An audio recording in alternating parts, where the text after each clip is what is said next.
Hello. For those of you that I've not had the pleasure of meeting, I'm Bob Proby, the Chief Medical Officer for Baylor Scott White.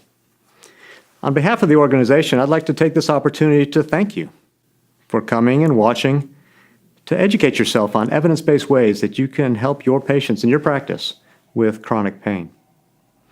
Unfortunately, this education is necessary because of what we learned in medical school. I was taught that you treat pain with opioids. And when that was not effective, you treated it with more opioids and more opioids. And that cycle, that progression, that led oftentimes to dependence, to tolerance, and sometimes, as we're seeing across our nation, even death from opioid overdose. Well, we at Baylor Scott White feel a responsibility to provide you with the information that allows you to treat your patient's pain safely, more effectively, using opioids when they're indicated, but also alternative methods to pain relief that are much safer and, frankly, much more effective. In order to provide you that information, what we've done is we've brought together some of our system's greatest minds, both with regard to acute pain management and chronic pain management. And I'm certain that this information that they're about to provide you is going to be effective in your treatment of those in your practice and help you educate those colleagues around you as they treat their patients.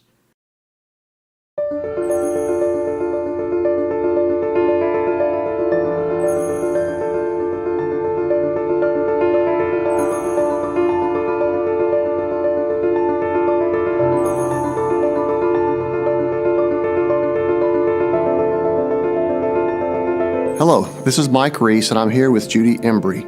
We are co-chairs of this project. This video is set up in short segments for your convenience, allowing you to watch a portion, stop, then resume.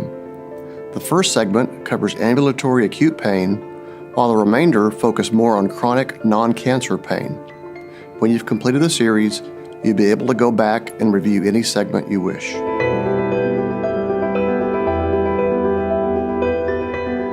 In addition to the video, there's an accompanying set of guidelines. You'll find information on a number of pain and opiate-related topics there, including the current TMB requirements. The content of this video and the guidelines is based on current literature. However, research on pain and opiate use is growing rapidly, so we encourage you to stay up to date on the latest evidence related to treatment of pain.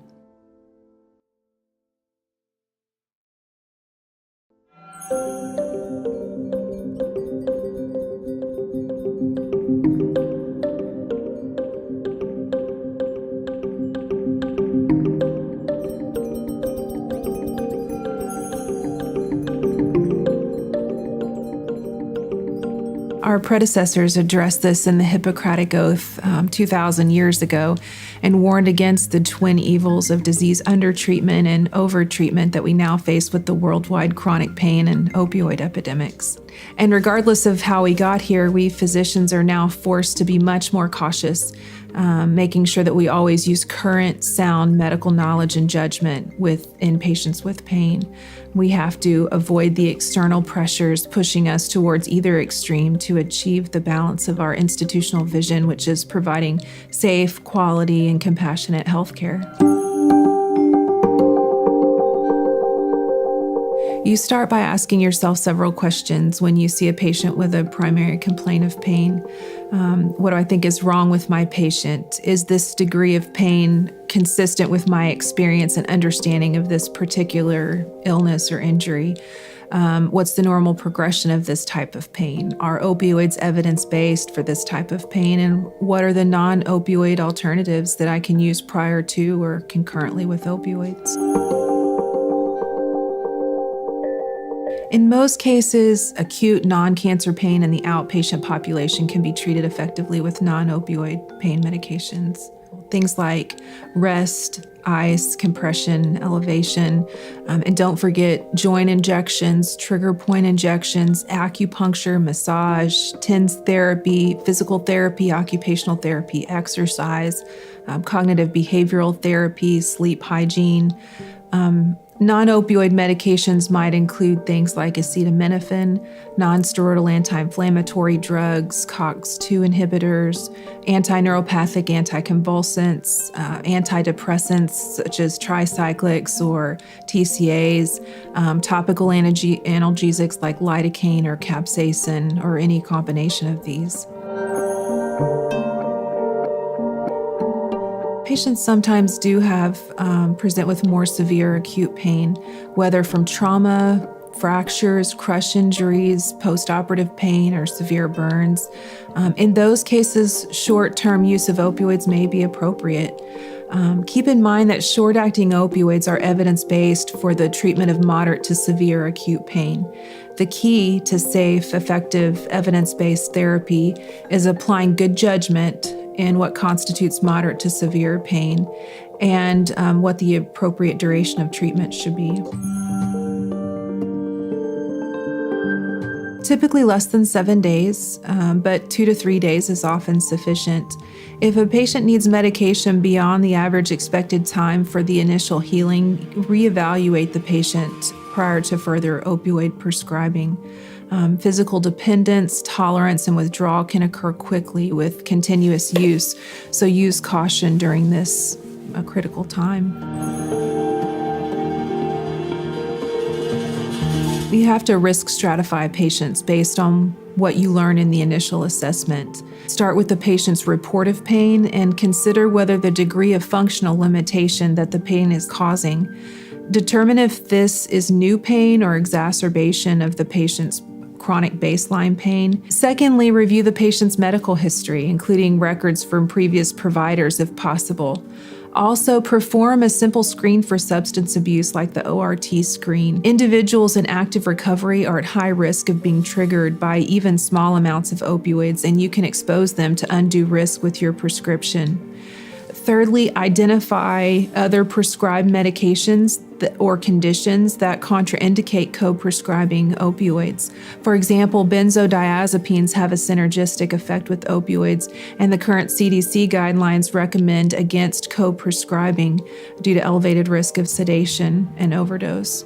Finally, check with the Texas Prescription Monitoring Program to determine if the patient has received opioids from other providers in the recent past. If all the findings in the initial assessment are consistent with the patient's report of pain, then the next step is to determine whether the patient should be treated with non-opioid or opioid therapy.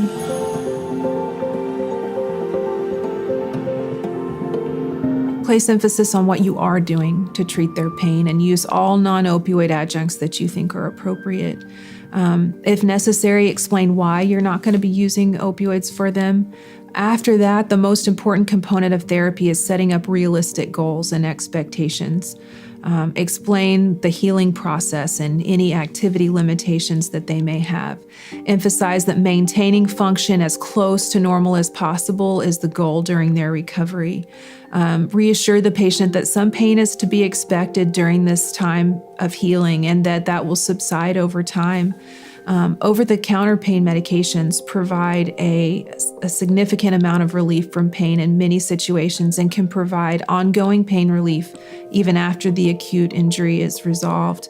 As pain resolves, patients should be able to resume their normal activities in a matter of days to weeks, depending on the underlying diagnosis.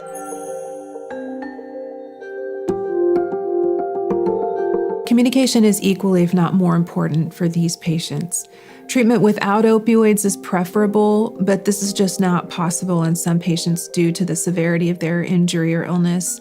In these patients, the risk of opioid therapy must be carefully weighed against the potential benefits.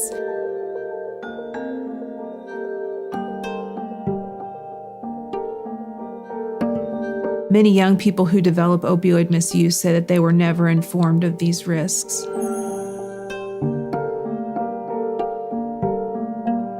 Opioid overprescribing puts all patients at risk, but especially those that are already at high risk for opioid misuse. 4 out of 5 new heroin initiates report previous prescription opioid pain relievers. So again, always prescribe the least amount of pain medications necessary and also provide close follow-up for those with a history of opioid misuse or prior depression or suicide attempts. Also consider enlisting a well-adjusted family member to dispense pills or giving multiple small prescriptions for patients you can't trust with larger prescriptions. It's usually preferable for the surgeon who operates to prescribe postoperative pain medications, but at times it's just not really possible. If a primary care physician is unsure of the pain expectations following a particular type of procedure, they should contact the operating surgeon to clarify expectations prior to prescribing opioids. Some major surgeries, injuries, and disease states may require longer periods of opioid treatment. If there's justification for prescribing outside these recommendations, then clearly document this in the patient's record. Otherwise, reevaluate the patient. For patients that demonstrate substantial loss of function that's out of proportion to the illness or injury, you first need to rule out more ominous causes of the pain. For example, pain beyond the expected recovery time may indicate complications such as infection, re-injury, fracture dislocation, or wound dehiscence. Once you rule these out, consider referral to physical therapy to improve the patient's function. A complaint of ongoing pain could also indicate an unrecognized substance use disorder or that the pain is becoming chronic. Both of these require greater scrutiny, possible specialty referral, and aggressive non-opioid treatments. During the follow-up evaluations, assess and document pain and function, and educate the patient on the importance of self-management and set expectations for recovery. Not if you're prescribing within these recommendations and documenting properly. For added safety, have patients sign a controlled substance agreement if they request a refill or are at high risk for opioid misuse based on your screening. Perform urine drug screens and query the prescription monitoring program website prior to writing the second prescription or prior to writing the first prescription if you feel that the patient is at high risk for opioid misuse. Yes, the effective care model encourages proactive intervention to promote wellness and health maintenance rather than being reactive. So for patients with pain due to obesity or other modifiable chronic disease states, take the opportunity to discuss weight management with them and blood glucose management as potential strategies for preventing or reducing pain. Although some damage is irreversible, the degree to which the patient experiences pain is often directly proportional to the load the extremity has to bear and the chronic pro-inflammatory state that elevated blood glucose causes. So weight reduction and tight glucose control may help reduce the degree of pain that the patient experiences.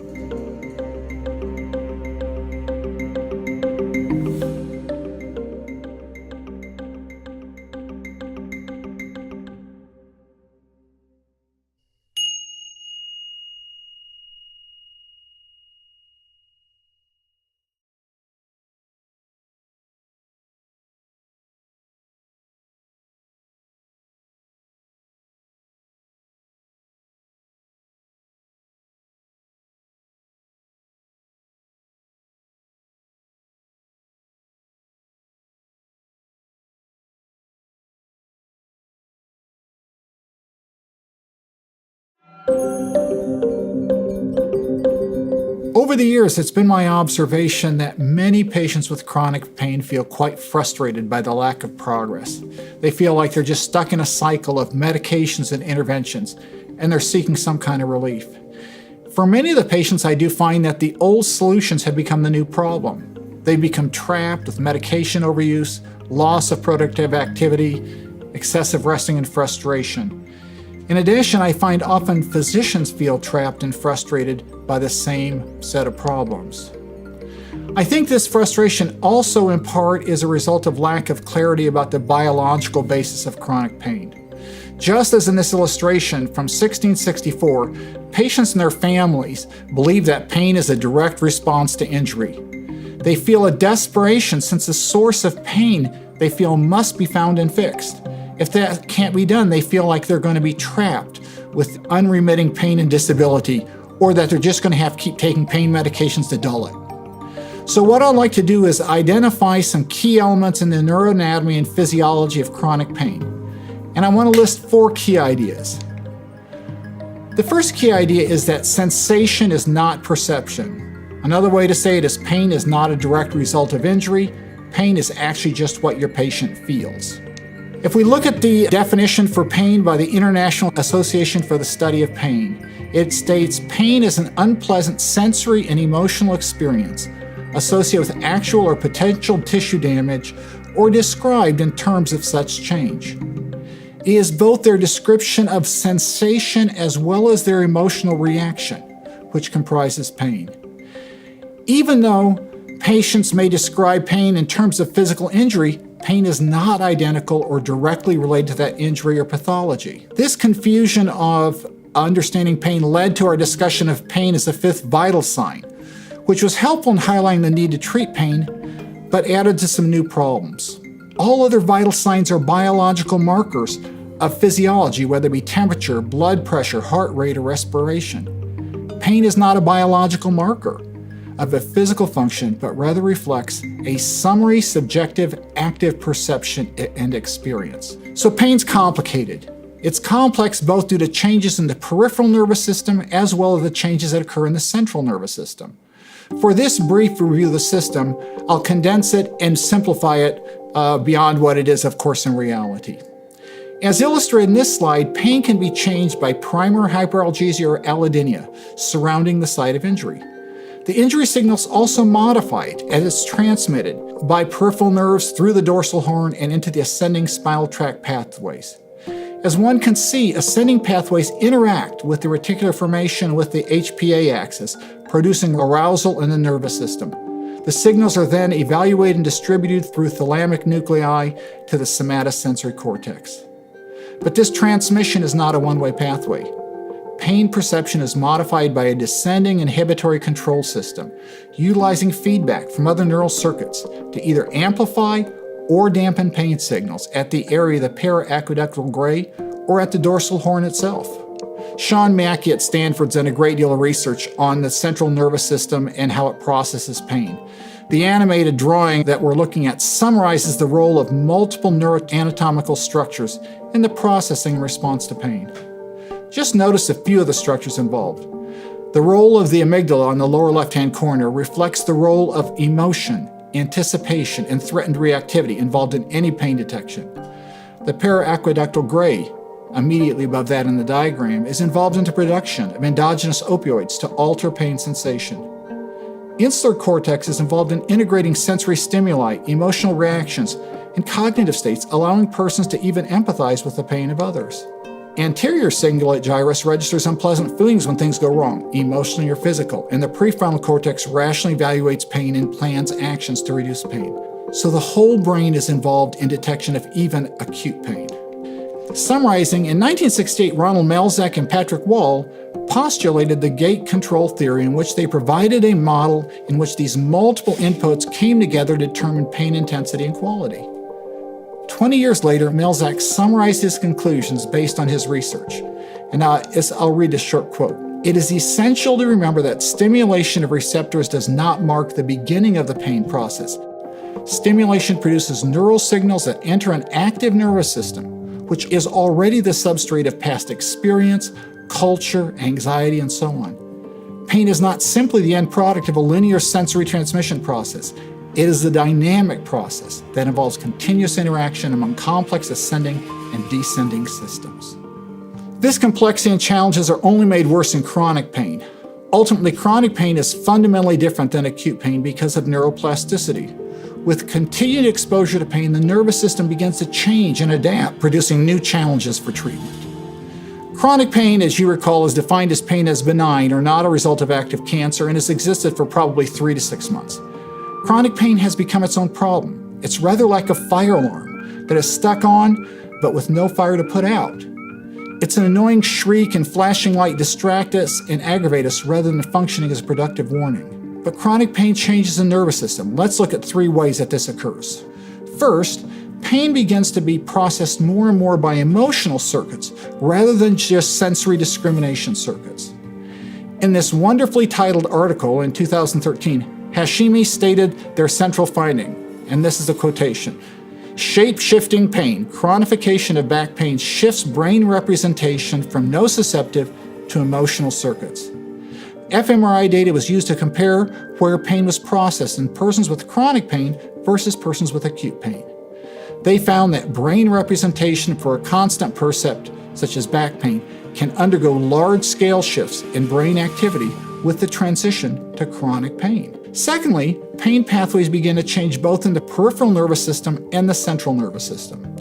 Basically, with tissue injury inflammation, repeated neural signaling pain produces wind-up, in which the system becomes hypersensitive, whereas enhanced excitability at the area of the dorsal horn.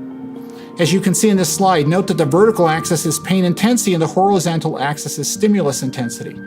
With repeated exposure, a shift occurs, so that no longer does a normal pain response occur. Rather, the patient can develop pain in response to painless stimuli, which we call allodynia, or we find that stimuli causes increased or enhanced pain, which we call hyperalgesia. Persons with chronic pain often become very fearful of movement because of exaggerated pain responses to both non-injurious signals, but also due to hyperreactions to mild pain stimuli. In a second change, not only do persons with chronic pain have hypersensitivity to either non-injurious signals or to painful stimuli, they also experience a broader representation of pain. In this study, one can see that the patients with central sensitization demonstrated a regional spread of pain in response to a very discrete painful stimuli, which is pressure on the tibia. Then did patients who had not had chronic pain in central sensitization.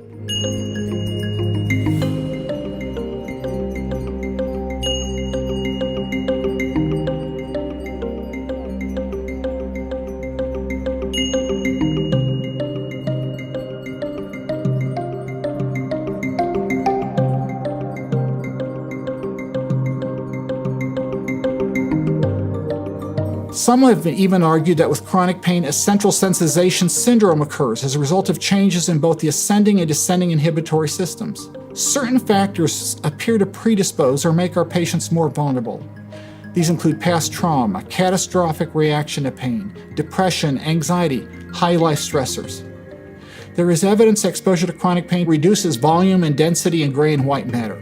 Interestingly, reducing the emotional reactivity may reverse this pattern. So over time, central sensitization syndrome begins to occur. The problem of central sensitization thus becomes a much broader issue than that of patients with chronic pain. It appears to play a role in a wide variety of disorders, often which have significant overlap in their central symptoms. Looking at this diagram, starting from the top and going to the right, you can see disorders such as fibromyalgia, chronic fatigue syndrome, functional GI disorders, headache activity, and TMD, restless legs, even some gynecological issues and some evidence of links to PTSD. So let's move to key idea 3.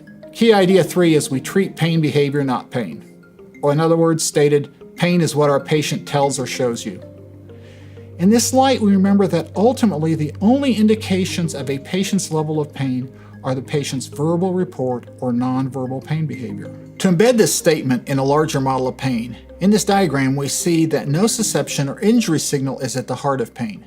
However, patients interpret pain within the context of their cognitive, emotional, social functioning, resulting in physical and emotional suffering. All the provider knows is the behavior the patient demonstrates. This can raise challenges for clinical care. This is especially true for treatment using opioid medication. In an older study, Turk and Okafuji analyzed what factors led to patients being prescribed opioids.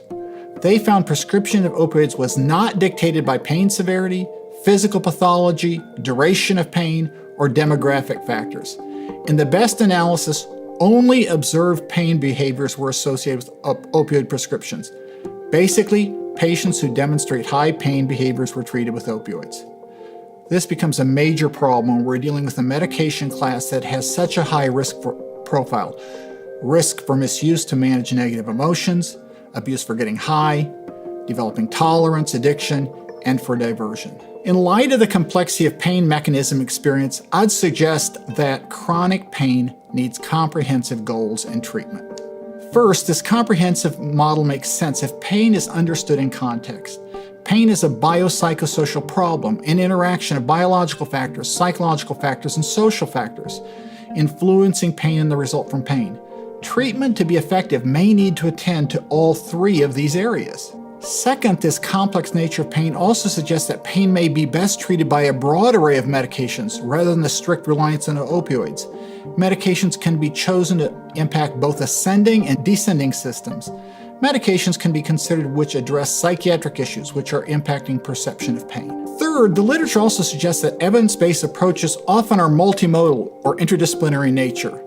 In addition to a range of medications, effective treatments include use of physical therapy and exercise, training and techniques for improving sleep, use of cognitive behavioral therapy to decrease emotional reactivity to pain, as well as underlying emotional distress, and treating underlying emotional problems which fuel the patient's experience of pain.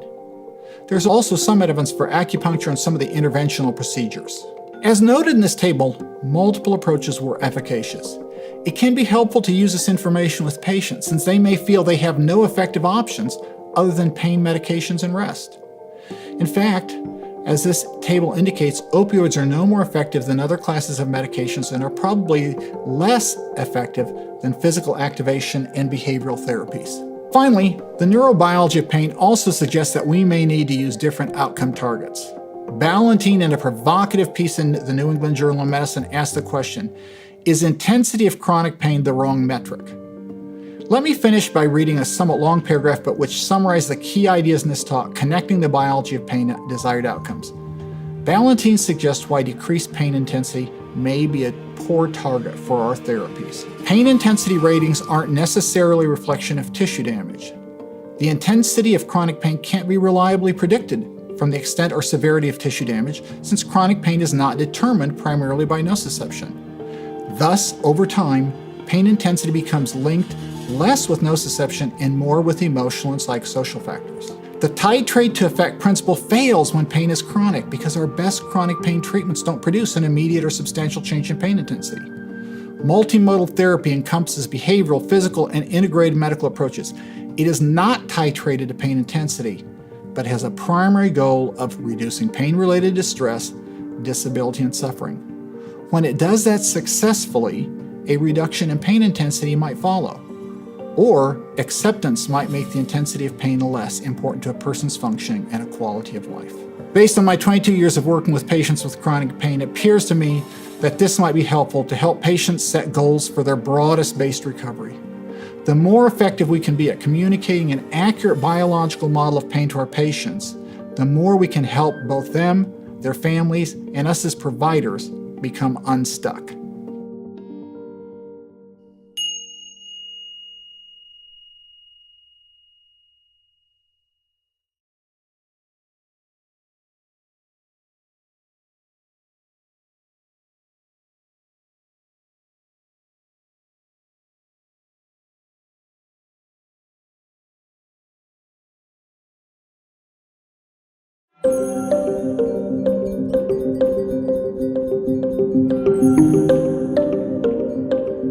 Well, there are basically two categories of pain. That's nociceptive pain and then neuropathic pain.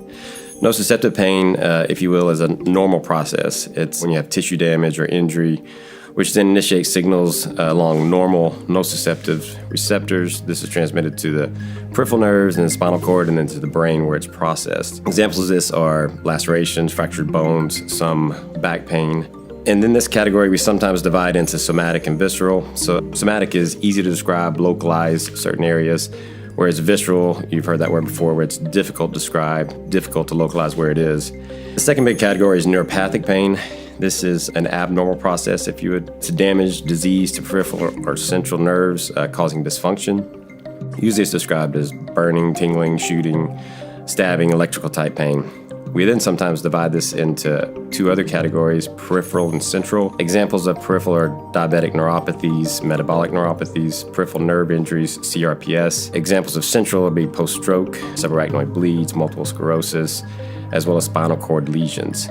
In reality, there is some crossover between these different categories, and in most chronic pain situations, it's a mixed type.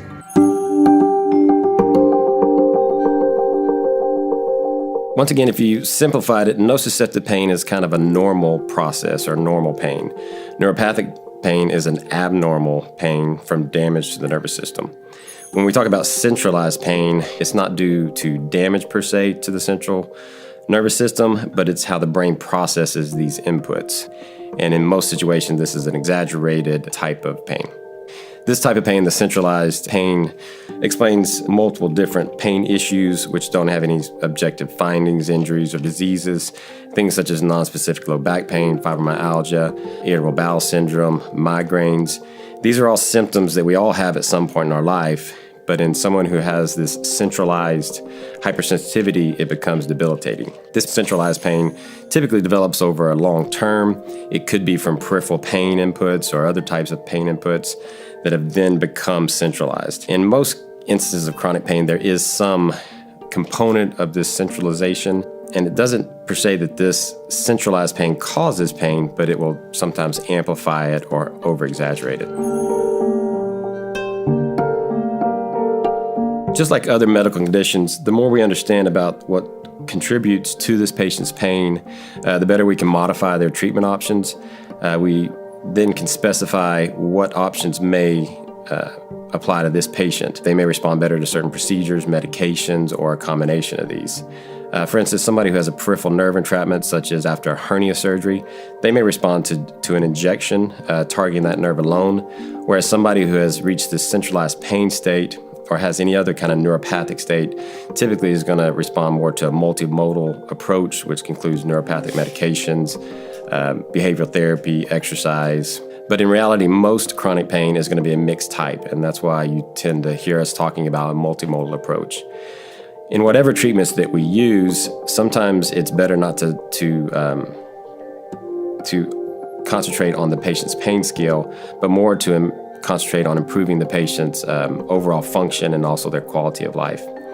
And some of our patients also need to accept that there may not be an immediate relief and there may not be a complete relief of pain ever, and we're trying to increase their function. Well, some of the simple things like we talked about, neuropathic pain tends to be described as burning, tingling, shooting, stabbing, electrical type pain. Nociceptive pain, which typically has an inflammatory component, usually is described more of a sharp, throbbing, aching type pain. When we talk about centralized pain, it tends to be a little more confusing. It tends to not follow a dermatomal pattern. It tends to be vague. It may move from place to place. Typically, it's also accompanied by insomnia, fatigue, and other symptoms. But again, in most chronic situations, pain is due to more than just one cause and thus responds to the multimodal approach. Unfortunately, there's not really an algorithm that you can follow in the treatment of chronic pain. Each patient has unique circumstances and issues that you have to deal with. But the more that we get other disciplines such as behavioral health specialists, physical therapists involved, the more we can try to start putting some of the pieces of this puzzle together. Typically, opioids are not first-line treatment for chronic pain. This is for a number of reasons, and I think we covered this other places in the video. There are numerous other medications that are appropriate depending on which type of pain you're dealing with. For instance, chronic pain from osteoarthritis may respond well to NSAIDs. If the patient cannot tolerate NSAIDs, a Tylenol is a good option. Other things that we tend to overlook also include topicals and patches that can be prescribed for the patient. Over time, the pain becomes centralized.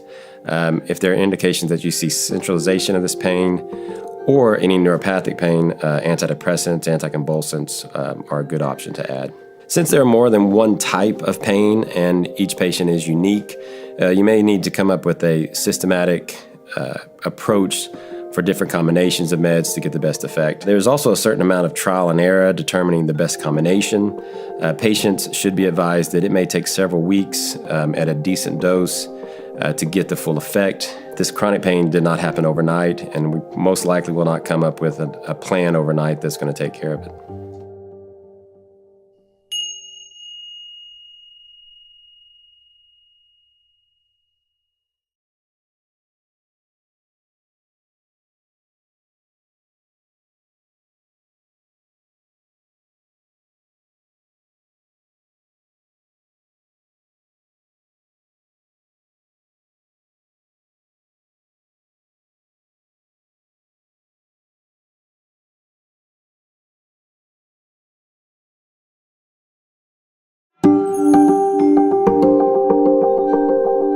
There are a number of different things that you can do for chronic pain. Many of them really are safer and more effective than using narcotics.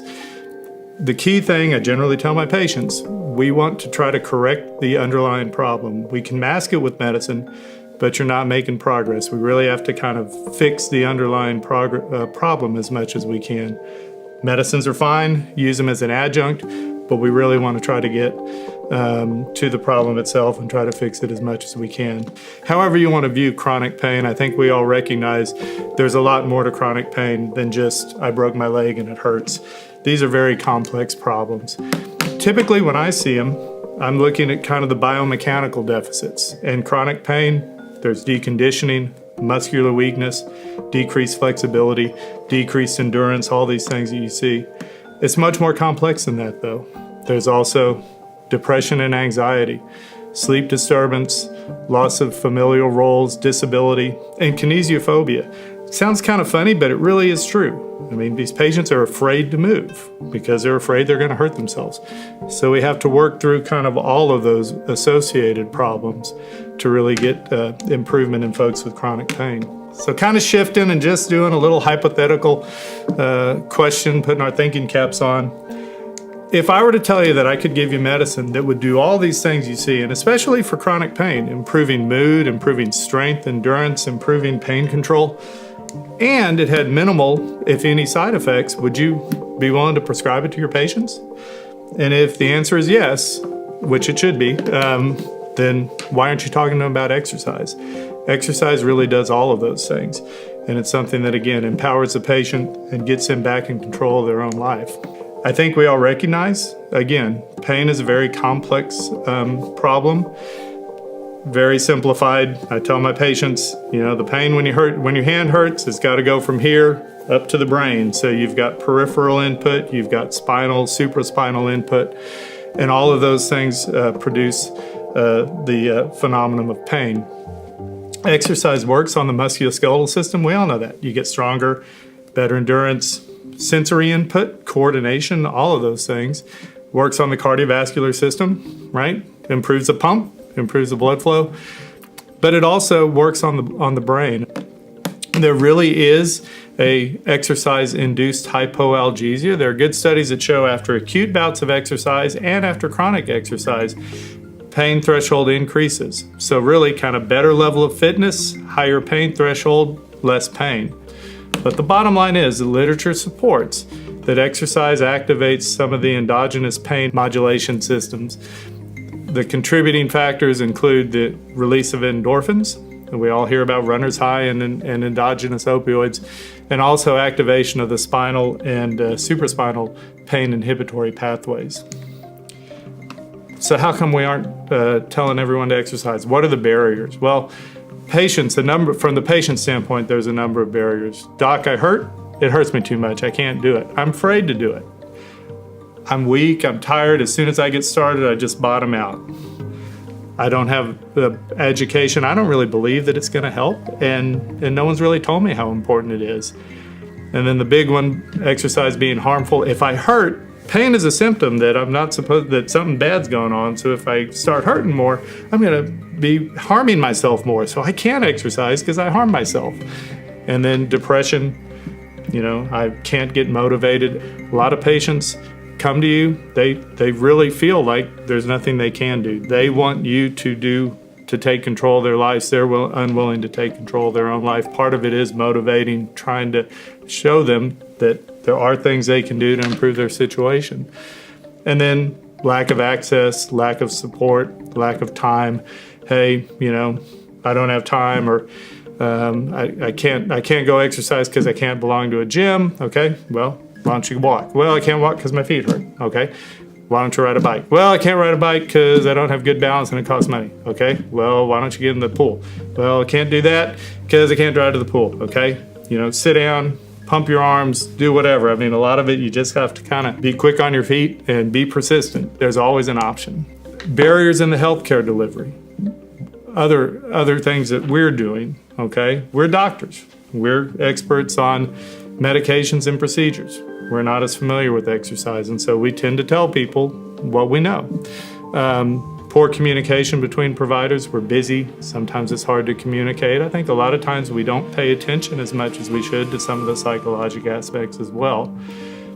We feel worried that maybe patients don't really know enough about what the right exercise might be, so lack of supervision, and also time constraints. We're busy. It's hard to find the time to really sit down and talk to the patients about it. But the answer to all of these different barriers is communication. You just kind of have to take the time. Again, it doesn't take a long time, just a couple of minutes to explain to the patients the importance of it. What I tell people is, number one, the pain is not going to improve until the function improves. It's a biologic system. You're putting stress on it, it hurts. You got to get the function back before the pain improves. You may have some initial soreness. When you first start going, you're going to hurt. It's not that you're harming yourself, it's that you're activating things that you haven't activated for several years. And so expect a little bit of soreness. That's okay. The goal is not for you to run a marathon tomorrow. The goal is for you to just start doing something. If all it is walking to your mailbox, that's okay. Walk to your mailbox every day. But then next week, you walk to your mailbox plus 5%. And then the week after that, you walk to the mailbox plus 5%, plus 5% on top of that. Kind of a nice, slow, orderly progression. Those small amounts add up and really can get the patients moving, get them back functioning, and start making some progress along the right direction. All right, so exercise, non-medical. Another area that we can address is sleep disturbance. Again, chronic pain equals poor sleep. There are good studies that show better sleep, higher pain threshold. So the first goal is to try to get them sleeping at least 6 hours a night. Slide on sleep hygiene, good routine, kind of set up a relaxation before bedtime. Exercise, again, is important for that as well. There are medicines you can use. Melatonin is a generally safe, effective over-the-counter, effective in some people.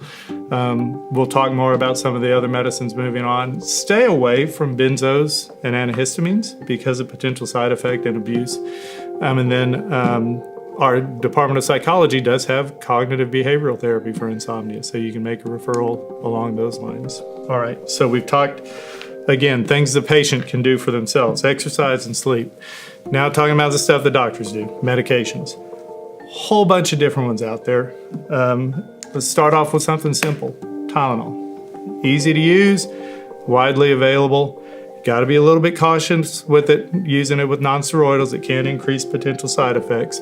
And again, I typically tell people, take it at a scheduled dose, try to keep it below 2 grams a day, and realize that it's everywhere. Again, the other thing you got to be a little bit cautious with, tell them if they're taking a cold medicine, look, because it's probably in that as well. But again, it's a safe and effective drug, mostly bone and joint, but also helps with, I think, neuropathic pain in some patients, reasonable to try. Non-steroidals are really great drugs for nociceptive pain, bone, joint, muscle inflammation. Unfortunately, they do have some fairly significant side effects, and so we have to kind of keep an eye and monitor those. So again, I think they're effective, they're safe. You just need to caution the patients and keep an eye for potential risks. Both of those, again, I kind of see as more bone and joint primarily. There are other medicines we use that are co-analgesics, kind of things you can use. I tell the patients they're really more kind of for soft tissue pain, nerve, muscle, those sorts of things. And those are 2 broad classes, antidepressants and anticonvulsants. Again, a number of different antidepressants you can use. I typically use the tricyclics. I think they're the best studied and they're quite effective. They can help improve sleep, help improve depression and anxiety. And you can see a number of different diseases or painful states that they're effective for. So what do I tell people when I start them on tricyclics? And again, I use them a fair amount. Tell them these are old-time antidepressants. We don't really use them for depression anymore because there are newer agents with less side effects. We use them at a very low dose. High doses in the past for depression, low doses for chronic pain. Take it daily, just take it at bedtime, forget about it. That way you're not having to focus on, do I really need to take a pain medicine or not? How bad am I hurting? They just take it at bedtime and forget about it. Caution them about the anticholinergic side effects. And again, I tell them these are really more pain preventers than pain treaters. It's gonna take 2 to 6 weeks to really know whether they work. Start off slow, gradually build it up. If you feel too hungover in the morning, if you're getting too drowsy, then don't push it any higher. But don't stop it because it's not working. Stop it if it's giving you side effects, but don't stop it if it's not working, because it might take a while. Some people respond more quickly, and I think those are probably people who are having significant sleep disturbance, and they get some sleep and they start feeling better. But again, it takes up to about a month and a half to really know whether they're going to be effective or not. The other class are anticonvulsants. Again, I think they're probably more useful for neuropathic pain. And they can kind of be broken down into sodium channel blockers and calcium channel blockers. The sodium channel blockers are really like the Tegretol. They're kind of more for that lancinating pain, trigeminal neuralgia, those sorts. The gabapentinoids, Neurontin, Lyrica, gabapentin, pregabalin, are really more for kind of just general neuropathic pain, and also maybe for fibromyalgia, which again is not necessarily neuropathic, but Lyrica does have an indication for that. The main thing to remember about those is that the sodium channel blockers agents have the side effects are a little bit masked sometimes, or a little bit harder to see. So you have to kind of follow side effects with laboratory, a little bit more monitoring for bone marrow, for electrolytes. Gabapentin, Lyrica, again, pretty easy. Drowsiness, I do see a fair amount of swelling when we use them, but those are things that you can see, and you can adjust the dose accordingly. Mentioning muscle relaxers, really don't use them a whole lot with chronic pain. I do think that some people use them. It's reasonable. I think they probably mostly are sleep agents. Flexeril, interestingly enough, is a tricyclic. Most people don't realize that, but it's chemically related to the tricyclic antidepressants. I will use Xanaflex or tizanidine, and I think that it's effective. It actually is a antispasticity drug. It's used for patients with strokes or spinal cord injuries whose muscles get so tight, true spasticity. It affects the nerves, relaxes the muscle, and it does have an analgesic effect on the muscle as well. So I use that some. All of these I think really are more for short term though. And again, as mentioned or as noted on this table, stay away from Soma or carisoprodol. It's a very high abuse potential.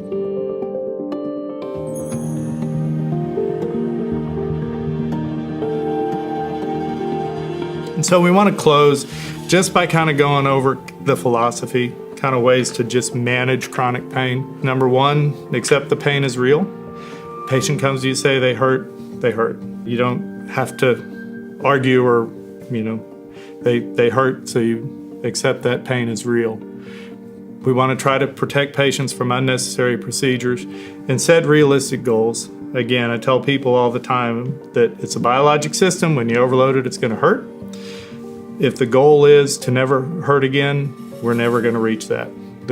My goal is that we get the pain manageable, that you're back doing the things you want to do, that you're doing the stuff you need to do, and that maybe if you have a flare-up, you can look back and say, oh yeah, I did something crazy that weekend. Evaluate chronic pain in terms of what patients do. Patients with chronic pain are going to complain of pain. So that's fine, okay? Yeah, I still hurt, okay, but what are you doing? How much further are you walking this week than you were last week? Really, again, stressing function. Remember always, you're the expert. We want to try to shift patients to oral scheduled medicines rather than PRN. Again, we kind of addressed that briefly already, but that's another subtle way of getting them focusing less on the pain. Just routinely take the pill at night or 3 times a day, however it's prescribed. We want to start exercises. Again, we talked about that already. A good, safe level that they can reach, and gradually build it up, kind of at preset, because you need to continue to kind of give a gentle push. And again, don't focus on the pain, focus on the function. If your function's getting better, you're doing better. If you're walking further, you're doing better. Get families involved, focus on activity rather than pain, and help patients try to find pleasurable activities again. Try to get them involved in the things they want to do. The bottom line is people don't hurt as much if they have something better to do.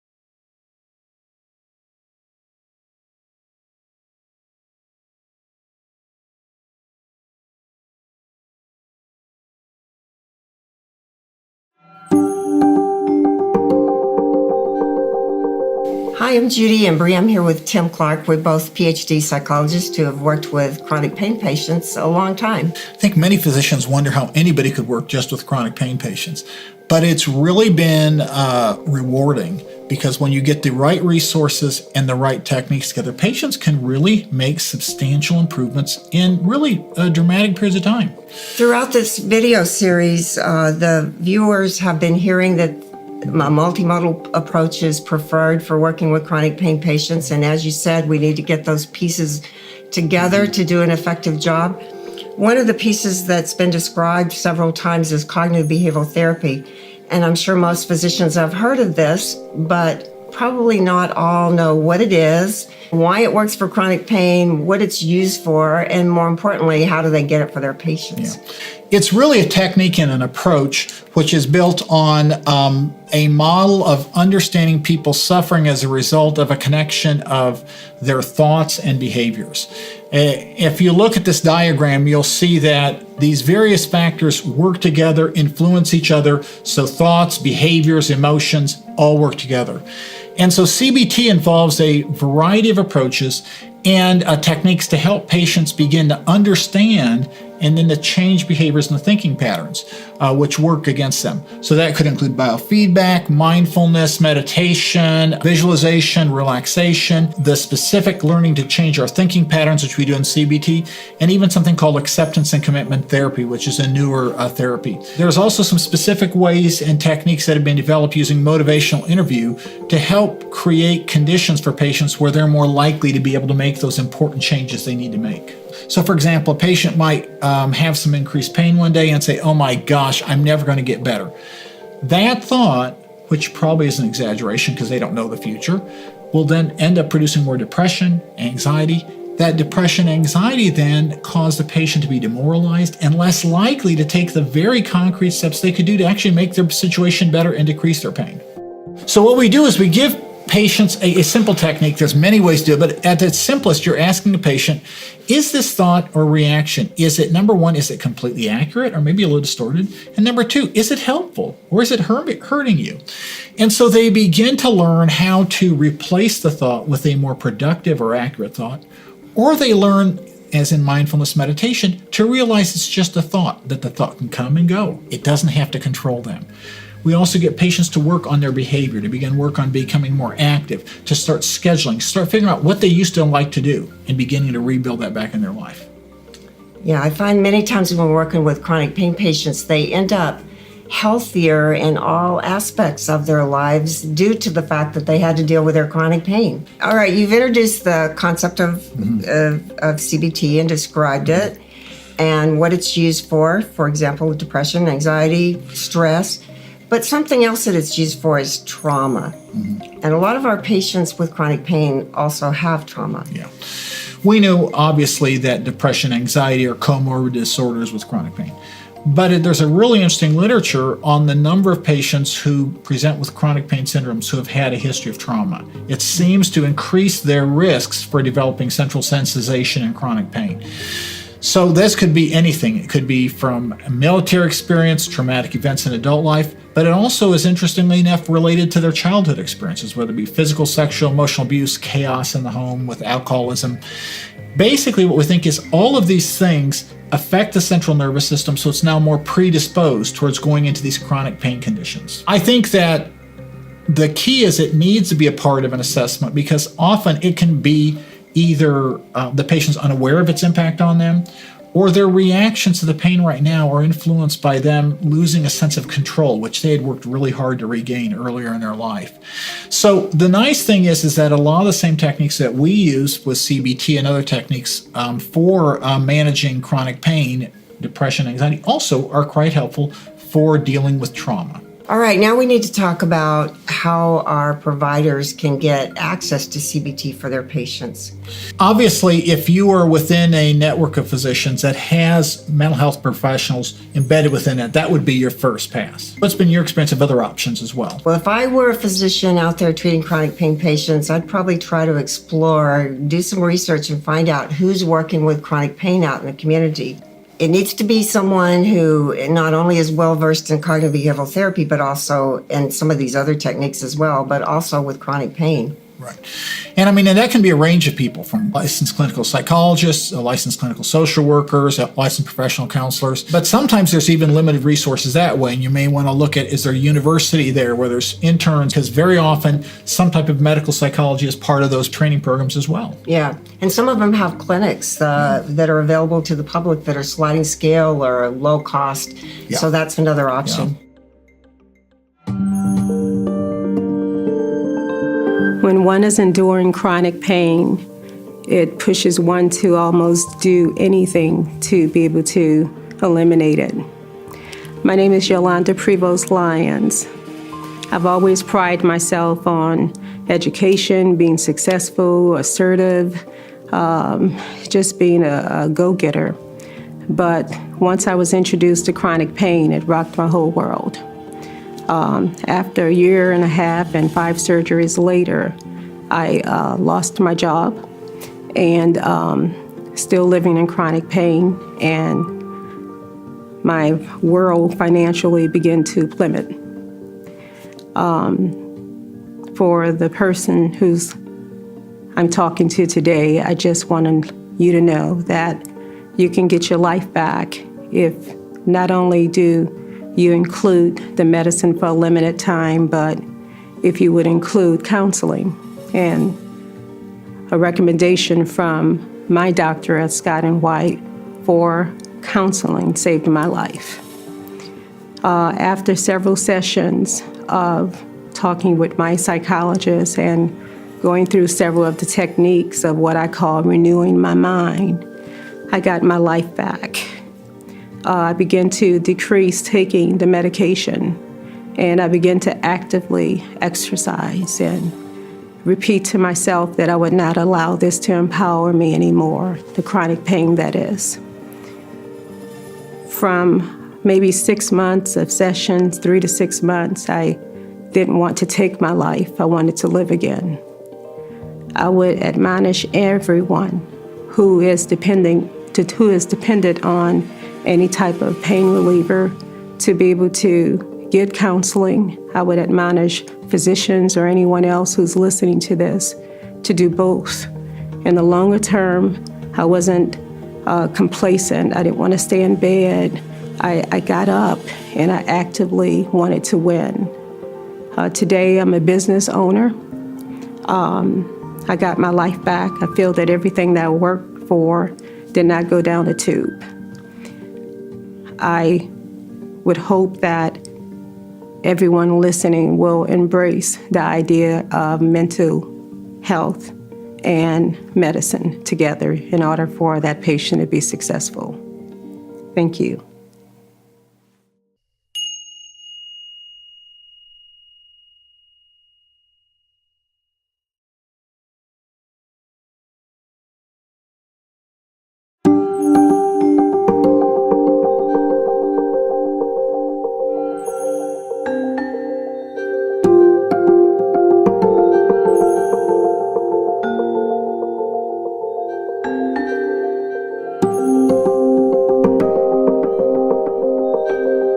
If you are unaware of the opioid epidemic raging in our nation, you simply aren't paying attention, because it is all over the headlines of the newspapers, the television, as well as the websites that you and I, as well as our patients, are seeing. As many of you are aware, the practice of medicine has evolved significantly in the last several decades, specifically revolving around how we prescribe opioids. In the 1960s, 1970s, and even the early 1980s, opioids really were restricted for use at end-of-life care or for cancer pain, hospice, and palliative care. That began to change significantly in the late 1980s, and we as a group of physicians have been under significant pressure since that time to treat pain adequately.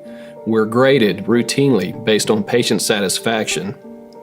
And during that time, when we felt some of these increasing pressures as providers, the pharmaceutical companies have taken notice in our shift in practice. And as you can see from the slide here, they have responded by providing us with an abundance of different medications from which to choose to treat our patients. And we as physicians have done so. In fact, now opioids are the most frequently prescribed drugs in the United States. We prescribe enough pain pills to give every man, woman, and child one pill every 4 hours around the clock for 3 consecutive weeks.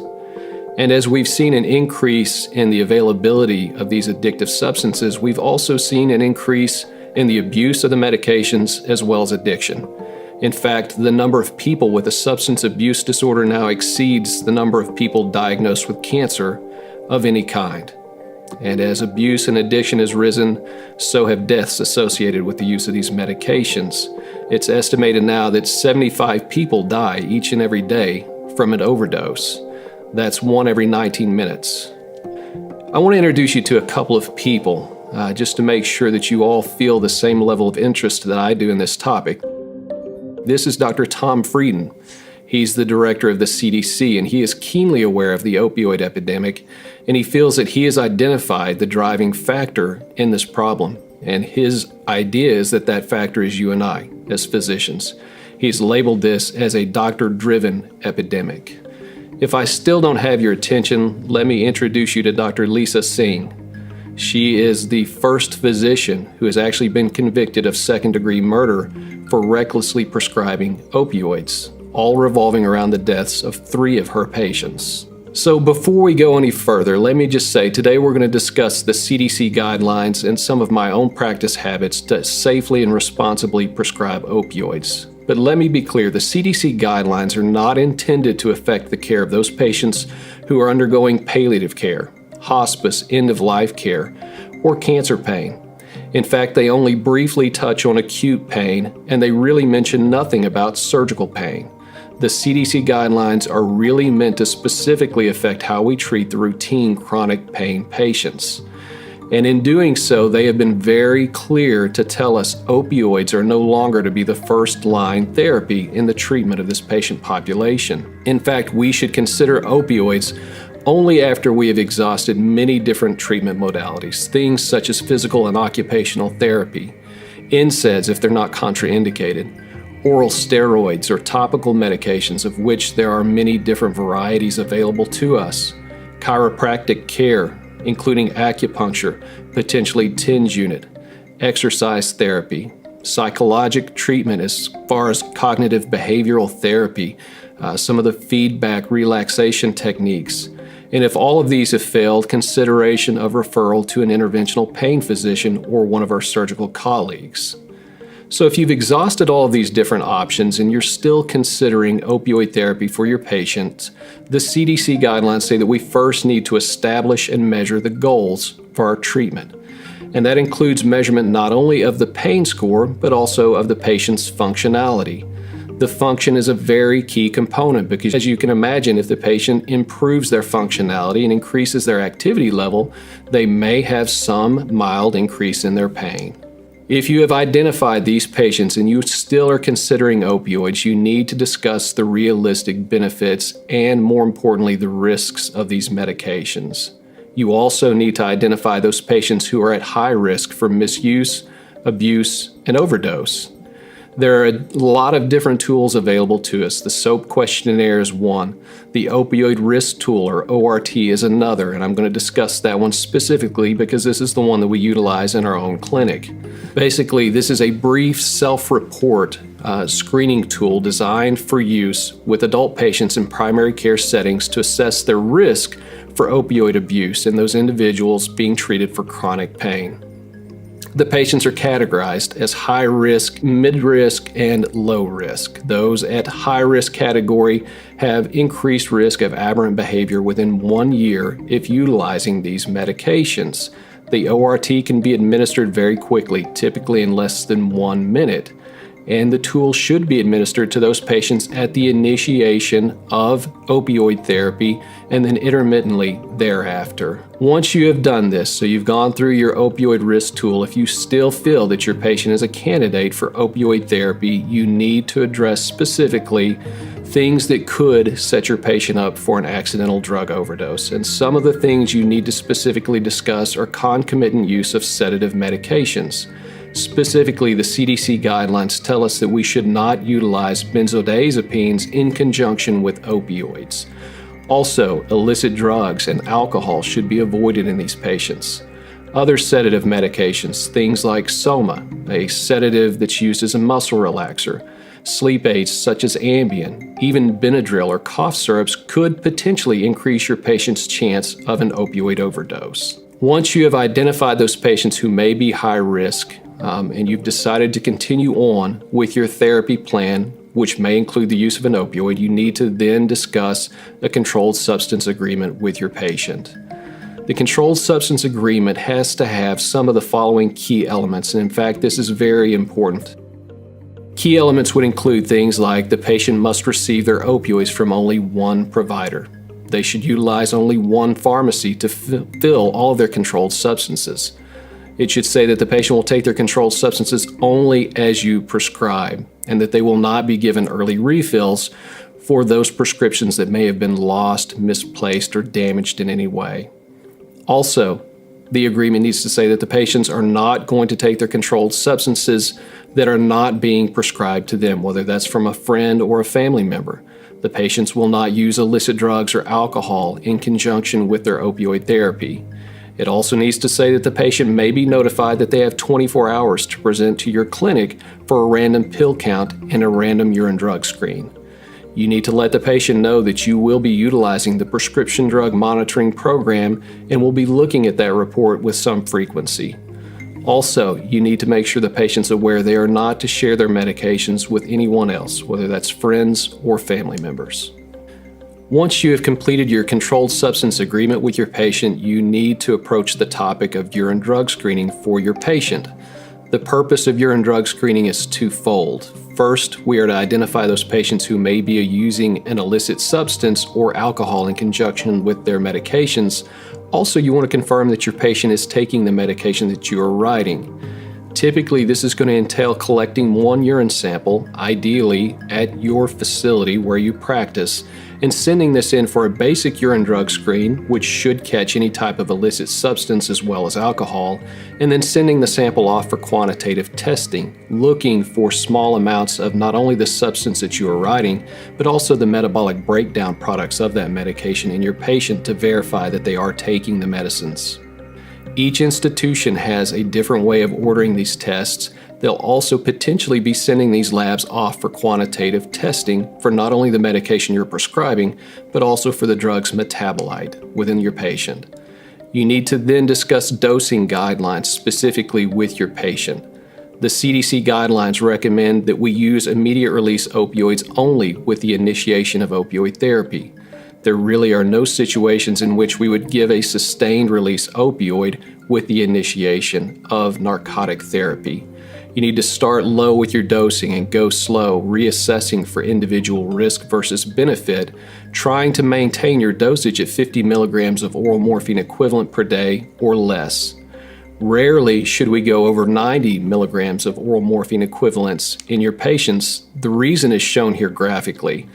You can see that we have the dosage of the medication in morphine equivalents on the x-axis. On the y-axis, we have the adjusted hazard ratio, things like accidental drug overdose. Once we approach 99 milligrams of oral morphine equivalent, the hazard ratio increases significantly, and really, none of the literature has shown a significant improvement in pain control with these elevated doses. In fact, we've seen quite the opposite. All of the available literature correlates increased mortality with increasing doses. And in fact, there were 5 studies that showed direct proportionality between the prescribed dose and the risk of an accidental overdose. Those patients who are taking higher doses have a greater tendency to overreport their pain severity as well as its effect on their life. Several studies have demonstrated that for high dosage patients who are weaned, many will come back to their clinic and report improvement in functionality and mood, and actually a decrease in their reported pain score.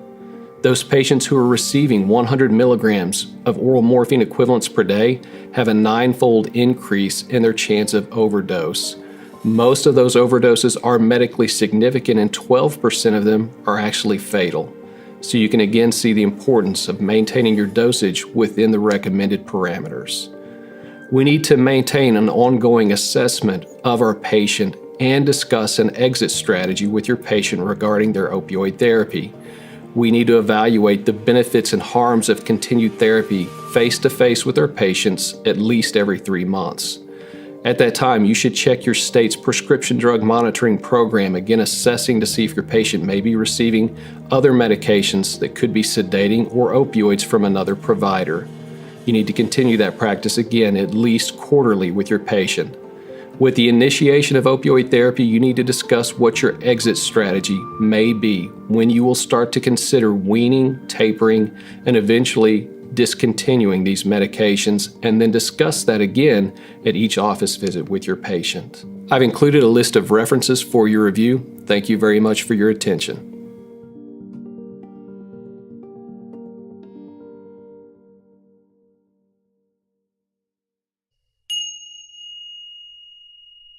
Opioid, or opiate-induced hyperalgesia, is one of the side effects of use of opiates. It's a condition in which use of opiates actually increases pain sensitivity. The term started to appear regularly in the literature around 2000. The concept has been controversial, but the preponderance of the research currently supports its validity. OIH, as it's known, is not the same thing as opiate tolerance. In tolerance, the effects of the medications diminish over time, requiring higher doses for the same effect. In OIH, there's increased sensitivity to nociceptive input as a result of the opiate use, so the pain actually goes up. There's now a large body of research showing OIH can be produced in both lower animals and in humans, and although it originally looked as if it only occurs with long-term use of opiates, studies have shown it can occur with short-term use in some people. Researchers are now focusing on mechanisms, under what conditions OIH occurs, and how to reverse the effect. In clinical practice, it can be difficult to figure out whether a patient is experiencing growing tolerance, a worsening pain condition, or OIH. But if escalating an opiate isn't working and the pain is increasingly widespread or worsening without any evidence of a progressing medical condition, it could be OIH. You may find that tapering down or off the opiate will actually result in a decrease in pain.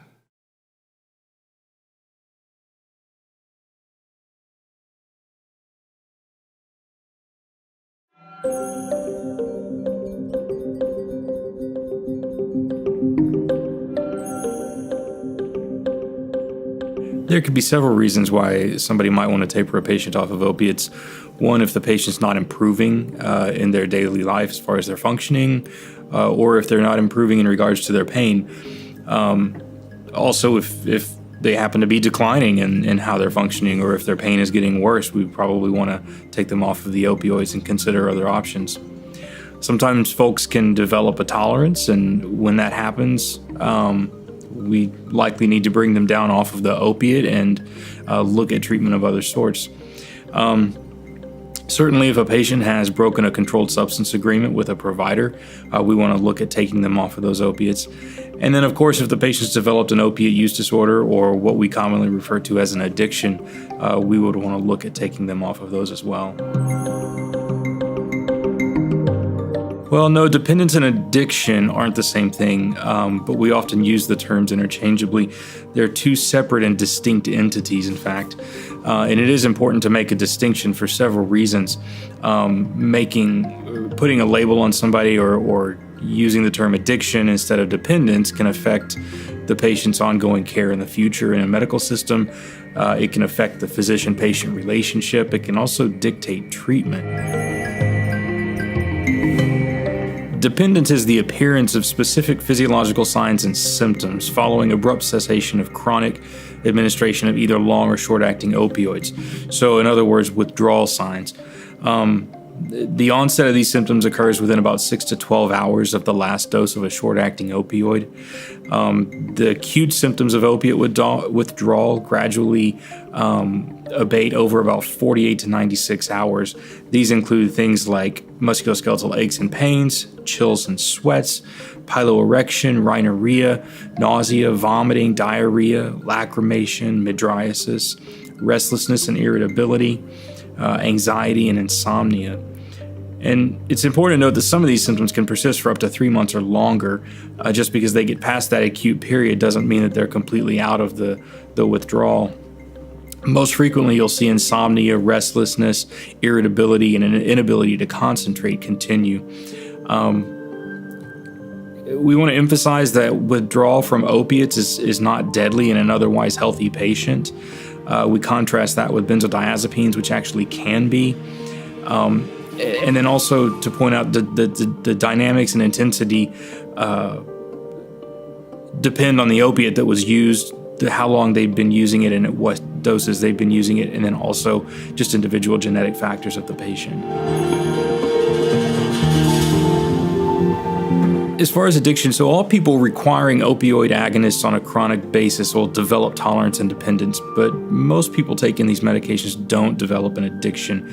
It can best be defined as drug hunger or craving with compulsive drug seeking and drug taking despite known negative consequences to self or other people. The DSM-5 is our book of diagnostic criteria, including substance use disorders, and that includes the criteria for opiate use disorder. We'll discuss those criteria in another section of the video. Anybody meeting these criteria should be referred for treatment, for specialty addiction treatment. Well, the first place to start is probably going to be with the approach to the patient. It's important to remember that a lot of people come into the clinic who have been, or come in to see a new physician who have been seeing another physician who's been prescribing these medications possibly for years.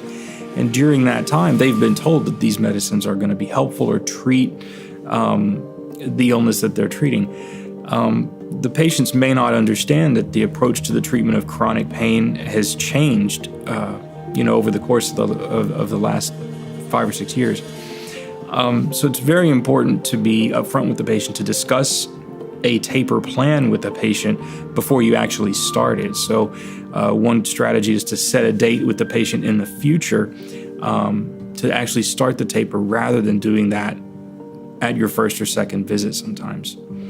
We also want to educate patients. We want to emphasize to them that our goal in treatment is for them to have an improved function of life as well as an improved quality of life, despite the fact that we're tapering them off of opiates. We also want to manage expectations with patients. There should not be any expectation by a patient that they're going to be 100% pain-free. They may even experience, slight temporary increases in their pain as the taper progresses. So they should know that that's possible. Essentially, we want to be upfront with the patients. We want to empower the patient by involving them in their own treatment and begin them in that process at the beginning. There's not a protocol for a particular taper for opiates or for benzodiazepines for that matter, but there are some general concepts that we want to follow. The slower we taper the medications, the less short-term discomfort the patients feel. The smaller the decrease in dose per change, the less short-term discomfort the patients feel. What that means is a change by 2 or 2.5 milligrams is going to be better tolerated than a change by 5 milligrams, say. And then when you get to the last 25 to 50% of the dosage reduction, folks generally have the most difficult at that point in time. So, you may need to adjust the taper to account for that. As far as, long-acting opioids versus short-acting opioids, one way to approach that if someone's using long-acting opioids would be to decrease the total daily dose by about 5 to 10% of the dose per week. For short-acting opioids, you could do it very similarly change it by about 5 to 15% of the daily dose per week. And again, once you get 25 to 50% of the daily dose that they started with, a rate of the taper may need to slow to about 5% per week or somewhere thereabouts. One thing to remember is that it's important to remain engaged with the patient throughout the taper, follow how they're doing, watch and listen to the patient for signs of opioid withdrawal. If necessary, referral to support groups to help manage pain or to help become accustomed to a new way of dealing with their pain would be good. Also, referral for cognitive behavioral therapy can be helpful. There are ways, as I mentioned before, some great ways to do that would be, referral to groups or through CBT. if someone comes to you during their withdrawal and complains or during their taper and complains of withdrawal symptoms, you may want to slow the rate of the taper down to make it a little bit more comfortable for them, make smaller changes to the doses as you progress, possibly even back up just a little bit and then reinstitute the taper at a slower rate. And then we can provide symptomatic relief. So for insomnia, we have medications like trazodone, Benadryl, and hydroxyzine, which we can use on an as-needed basis. We can help patients with autonomic symptoms with medicines like clonidine. For things like myalgias, we've got NSAIDs and acetaminophen. And then, for diarrhea, just any over-the-counter anti-diarrheal should be sufficient. Yeah, that's true. And a lot of our patients are chronically on both a benzodiazepine and an opioid, so that is something we need to address. I think patients don't understand that benzodiazepines and opiates constitute a potentially lethal combination for the patients, and really, in my opinion, shouldn't be prescribed in conjunction with one another. For many years in the primary care setting, some of the go-to medications for treatment of anxiety have been benzodiazepines. These medicines, we know they're highly addictive. They're potentially dangerous in combination with other medications. And really, there's no evidence suggesting that these medicines are beneficial for anxiety as long-term treatment for that anxiety. As far as the important thing to remember, I think the important thing to keep in mind is that unlike opiates, benzodiazepine withdrawal can lead to seizures and possibly death. So that's a big difference between the two. Because of that, based on symptomatology and risk, some patients may need to be managed in a medical setting, in an inpatient setting for benzodiazepine withdrawal. Those would include patients that have a significant substance abuse history, a history of benzodiazepine overdose, a seizure disorder, or if they're using illicit benzodiazepines. There are some basic similarities, though, in how the patient is approached. As I mentioned before, we want to empower the patients by making them part of this process. So keep in mind, again, that they've been prescribed these medicines for years, possibly by other providers. They've been told that these medicines are going to be helpful for them, and they become very vested in these medicines. They likely don't understand that there are long-term implications for being on these medications and that it's not the long-term treatment for anxiety. So again, just like opiates, we want to discuss the plan for tapering with the patients. We want to set a date in the future to start that so that they can become prepared for the idea that we're going to gradually bring them off of these medications. Again, we want to educate that the same goals for benzodiazepines are the same ones that we saw for opiates, improved function and quality of life. And then we also want to educate patients as far as benzodiazepines about the long-term implications, including the risk of early dementia. Just like pain with opiates, we want to manage expectations of anxiety. There should not be any expectation by the patients that they're going to be 100% anxiety-free either through this process or in general, and that they may even experience a slight temporary increase in anxiety as we taper them off of the medications. Again, just like opiates, there's no set protocol, but there are several strategies that can be utilized. So for most outpatients who have become physically dependent on a benzodiazepine at a moderate dose taken for more than a year, you can gradually taper them on an outpatient basis, and it can be effective. There are several different strategies, one being replacing like a substitution and taper with a long-acting benzodiazepine. So if they're on a short-acting benzodiazepine, find an equivalent dose of a long-acting benzodiazepine, switch them to that, and then taper with the long-half benzo. It leads to better compliance and better tolerance of the taper for the patient. The other thing we can do during that is add an anti-epileptic drug during the taper to prevent things like the possibility of seizures or to minimize that risk. You want to maintain real close follow-up with these patients. Again, the situation here is a little bit different than it is with opiates. I mean, we're talking about something that could potentially lead to some problems. So you probably want to see them within the same week that you start the taper and keep very close tabs on them whenever you make any changes to make sure that they're doing okay and that the taper is moving at an appropriate rate. One way you can do that is to decrease a daily dose by 5 to 10% of the daily dose per week. And it's oftentimes better to do that in divided doses, so one in the morning, or half the dose in the morning, half the dose at night. And then again, just like opiates, when we get to that last 25 to 50% of the original dose, we may need to slow the taper to something like 5% or less per week with divided doses, just so that the patients can tolerate it better. And there's a whole range of withdrawal signs and symptoms. Folks will have tremor, sweating, nausea, vomiting. Again, you'll see some restlessness and agitation. They'll have difficulty with sleep. They'll lose their appetite and won't want to eat. Sweating, chills, often have muscle cramps, difficulty with concentration, and sometimes even getting to the point of confusion. Abrupt cessation or a taper that goes too quickly can lead to seizures, which can subsequently possibly go into status epilepticus and even death for patients. The likelihood of this happening increases with patients who have been on these benzodiazepines for long periods of time at high doses, who are on short half-life benzodiazepines, so specifically Xanax, and who are undergoing a pretty fast taper. That being said, even small doses of benzodiazepines taken for short periods of time may produce some withdrawal symptoms.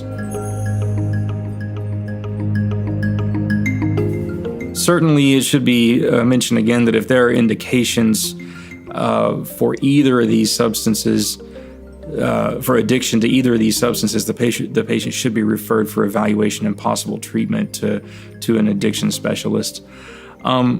If we're dealing strictly with the dependence aspect of benzodiazepines and opiates, there's really no evidence for tapering one before the other.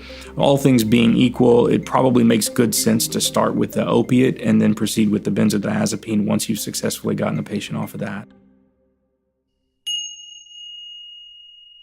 The Z drugs, zopiclone, zaloplan, S-zopiclone, otherwise known as Ambien, Lunesta, these drugs or these medications are very similar to benzodiazepines in the way that they act in the brain.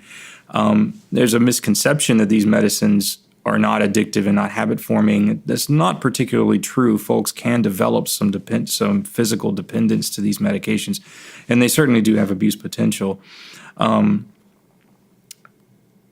If someone has been on these medicines for a long time, they may need to even be slowly tapered or have the dose cut in half before the medicine's actually stopped. It's less likely that they would have withdrawal symptoms as severe as with benzodiazepines, such as going into seizures or possibly status epilepticus, but they certainly can experience uncomfortable withdrawal symptoms.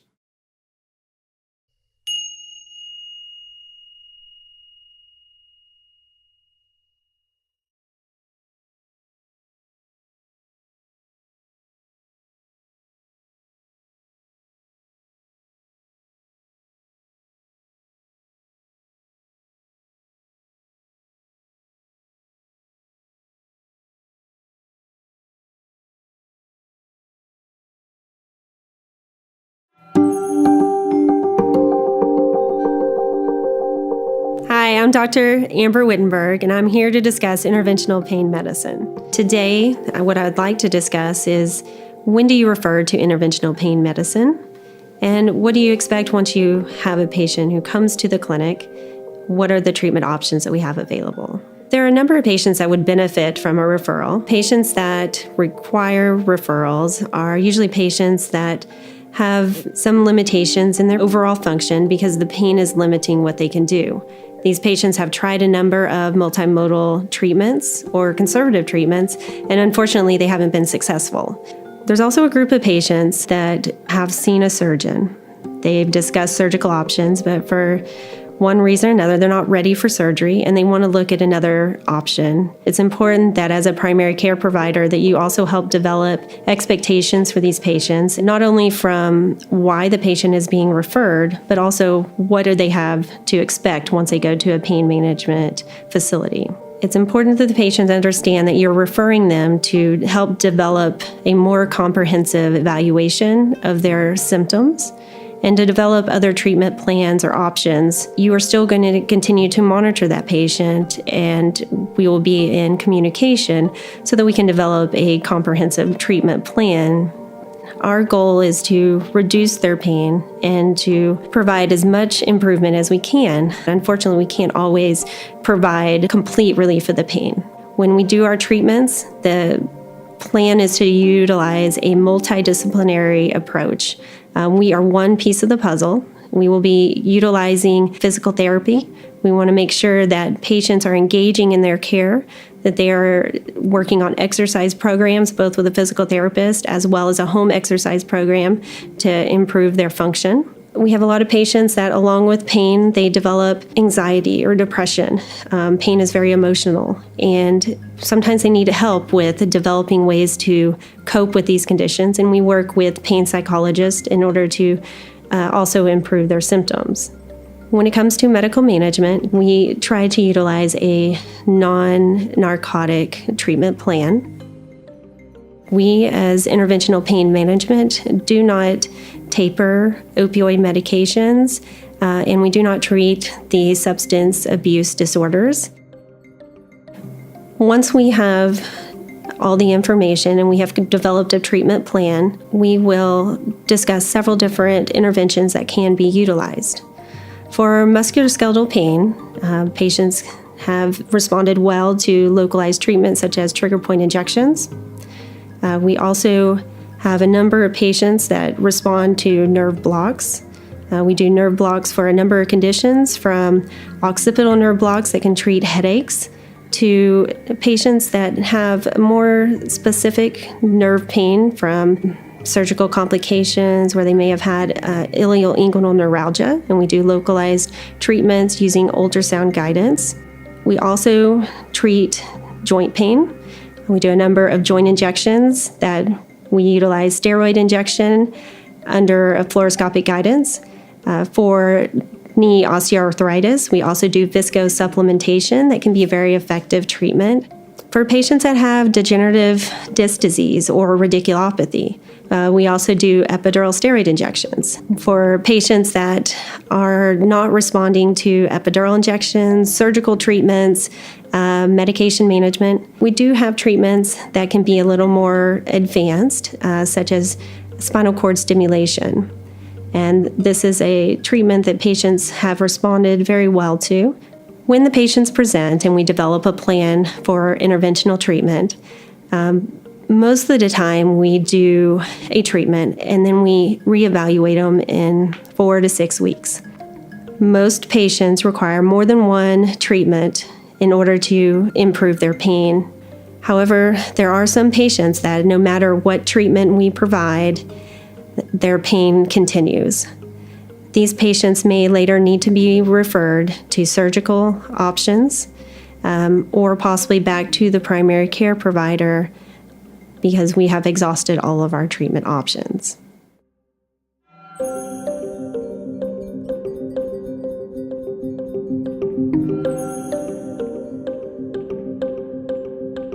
Hello, I'm Jason Sapp. I'm a board-certified addiction psychiatrist in the Department of Psychiatry at Baylor Scott White, Central Texas. I'm going to speak a little bit today about referral to addiction treatment for opioid use disorder. As I mentioned in a previous presentation, addiction and dependence are two separate and distinct entities, and we need to make sure that we do a good job of distinguishing between these two, especially in a topic such as this. The DSM-5 identifies the criteria for a substance use disorder. It starts off by defining a substance use disorder as a problematic pattern of opioid, in our case, use leading to clinically significant impairment or distress as manifested by at least 2 of the following occurring within a 12-month period. So the first criteria then would be opioids taken in larger amounts over a longer period than was initially intended.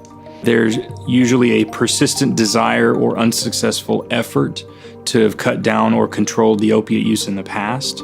A great deal of time is spent by the patient in activities necessary to obtain the opioid, to use the opioid, or recover from its effects. These patients experience craving, which is a strong desire or urge to use opioids. Their use results in a failure to fulfill major role obligations at work, school, or home, so folks may start calling in sick to work or not keeping up with their duties with their families. or keeping up with their schoolwork. There will be often persistent or recurrent social or interpersonal problems caused or exacerbated by the effects of opioids. People will give up important social, occupational, or recreational activities because of their opioid use.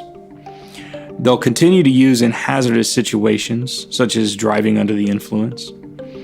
And they continue to use the opiates despite having a persistent or recurrent physical or psychological problem that's likely to have been caused or exacerbated by the substance itself. And then importantly, to make a distinction that we discussed earlier between addiction and dependence, there are two criteria that are included. One is tolerance, the other is withdrawal. Tolerance being a need for more opiates to achieve this intoxication or the same effect that they've been getting, or a diminished effect with the continued use of the same amount of the opioid. And then withdrawal is manifested by symptoms of opiate withdrawal, as I discussed in a prior presentation. If the only criteria that a patient meets are these two, meaning tolerance and withdrawal, they are not said to have an opioid use disorder. They would have to meet one of the other criteria to be diagnosed with an opioid use disorder. As far as assessment of patients, any patient who is prescribed opioids should be monitored for misuse. A very valuable tool that we have at our disposal here in Texas is the Prescription Drug Monitoring Program. Most states have something like this. It's important to check this when we're prescribing opioids. It lets us know if the patient's been getting prescriptions for opiates filled at other pharmacies or from other physicians. If any misuse by the patient is suspected, the patient should be approached in a non-judgmental manner.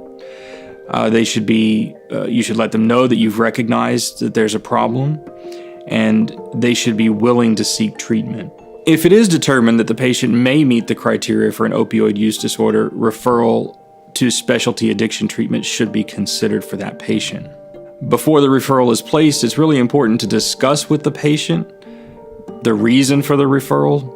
So maybe talk to them a little bit about why the referral is being made and what kind of topics are going to be discussed when the patient sees the specialty physician. And then also it should be included what the ultimate goal of the referral is for the patient, which is going to be abstinence from opiates. There should also, in the case of many of our patients who are on opiates for chronic pain, there should also be a plan in place to help manage that pain. There's medication-assisted therapy with a medicine called buprenorphine is possible for folks who have an opiate use disorder, but having a waiver to prescribe that medication does not allow for treatment of pain with that medication. It is possible as a result of treatment, pain could be lessened as a side effect, but folks who have the buprenorphine waiver are not allowed to prescribe buprenorphine for pain by law. There are several different aspects to treatment that can be considered. As I mentioned before, there's medication-assisted treatment, or MAT, which includes medicines such as methadone or buprenorphine. Methadone is an option for people. Methadone has to be distributed by a federally approved methadone clinic. It's dispensed through the dispensary. Buprenorphine is an option for patients if they want to be treated as an outpatient. It can be prescribed. They can take it in the comfort of their own home. And both options are very effective for people.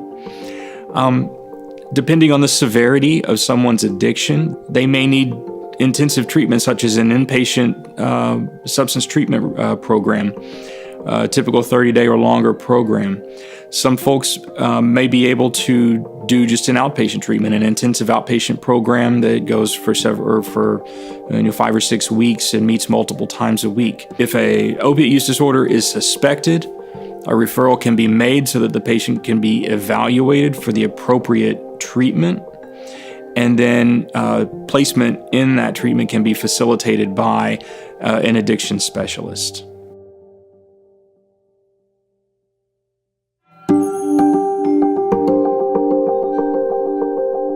Hello, my name is Tim Clark, and I am a neuropsychologist and program director for the Interdisciplinary Pain Program at Baylor University Medical Center. Our program has been in existence since 1993, and it establishes a comprehensive approach towards treating patients with a very broad range of chronic pain conditions. What I'd like to do is give you a little information about interdisciplinary programs. I'll use ours as a model. Interdisciplinary programs were designed to bring multiple professionals together in an integrated form with a unified set of goals. In our program, it's an outpatient program, and almost all programs around the country now are outpatient. I think there are very few inpatient programs left. Patients will attend generally 4 to 5 days a week for 3 to 4 weeks. Our program is a total of about 60 hours of treatment. Some are up to 100. It just depends on the types of program. Patients come in for a structured set of activities: physical therapy, occupational therapy, cognitive behavioral therapy, relaxation training. We use aquatics therapy. We have involvement of dietary and nutrition services, chaplain services. The goal is to provide patients with a comprehensive array of treatments in a focused, integrated way. The data has been long-standing that these programs are quite helpful. There's been multiple randomized control trials finding that these programs are quite effective in reducing use of pain medications, improving activity levels, decreasing depression and anxiety, improving sense of self-efficacy, and regaining normal social roles and functions. Patient satisfaction tends to be quite high upon completion of these programs. Patient selection for these have some criteria. First, patients tend to have chronic pain. Our average chronicity is 8 years. Patients often have become dependent on medications, often are quite inactive. They often have significant emotional distress. These are patients who are stuck. They're failing to respond to traditional therapies, or they're actually declining untraditional therapies. Patients need to be able to set some goals and to be willing to be an active participant both in goal setting and in committing to this level of treatment.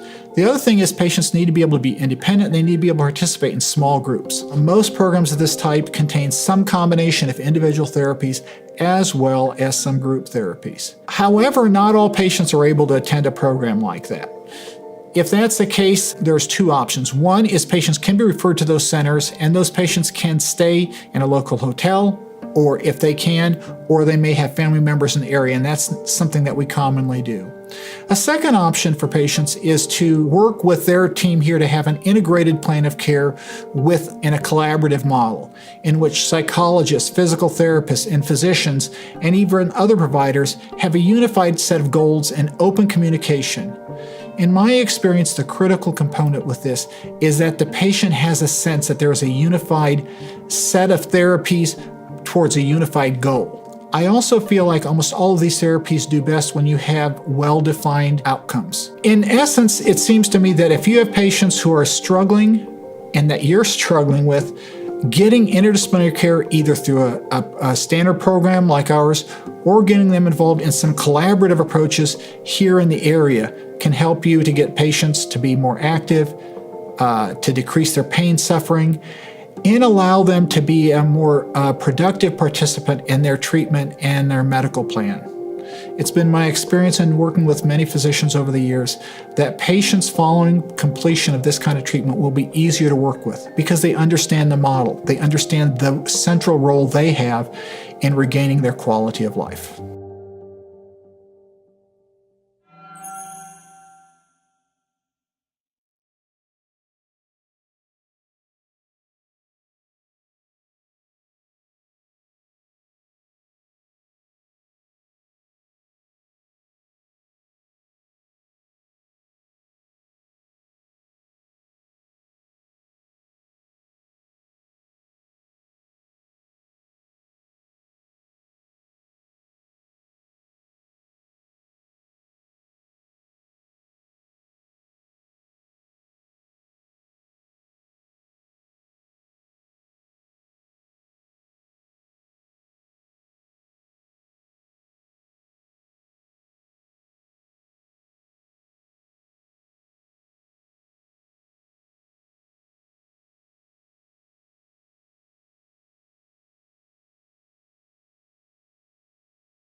Hey, good morning, Bill. Good morning, Doc. Can you? I don't think we've had a chance to really formally meet. This is our first visit. Yeah, and nice to meet you. You've been cared for by Dr. Smith. Yeah.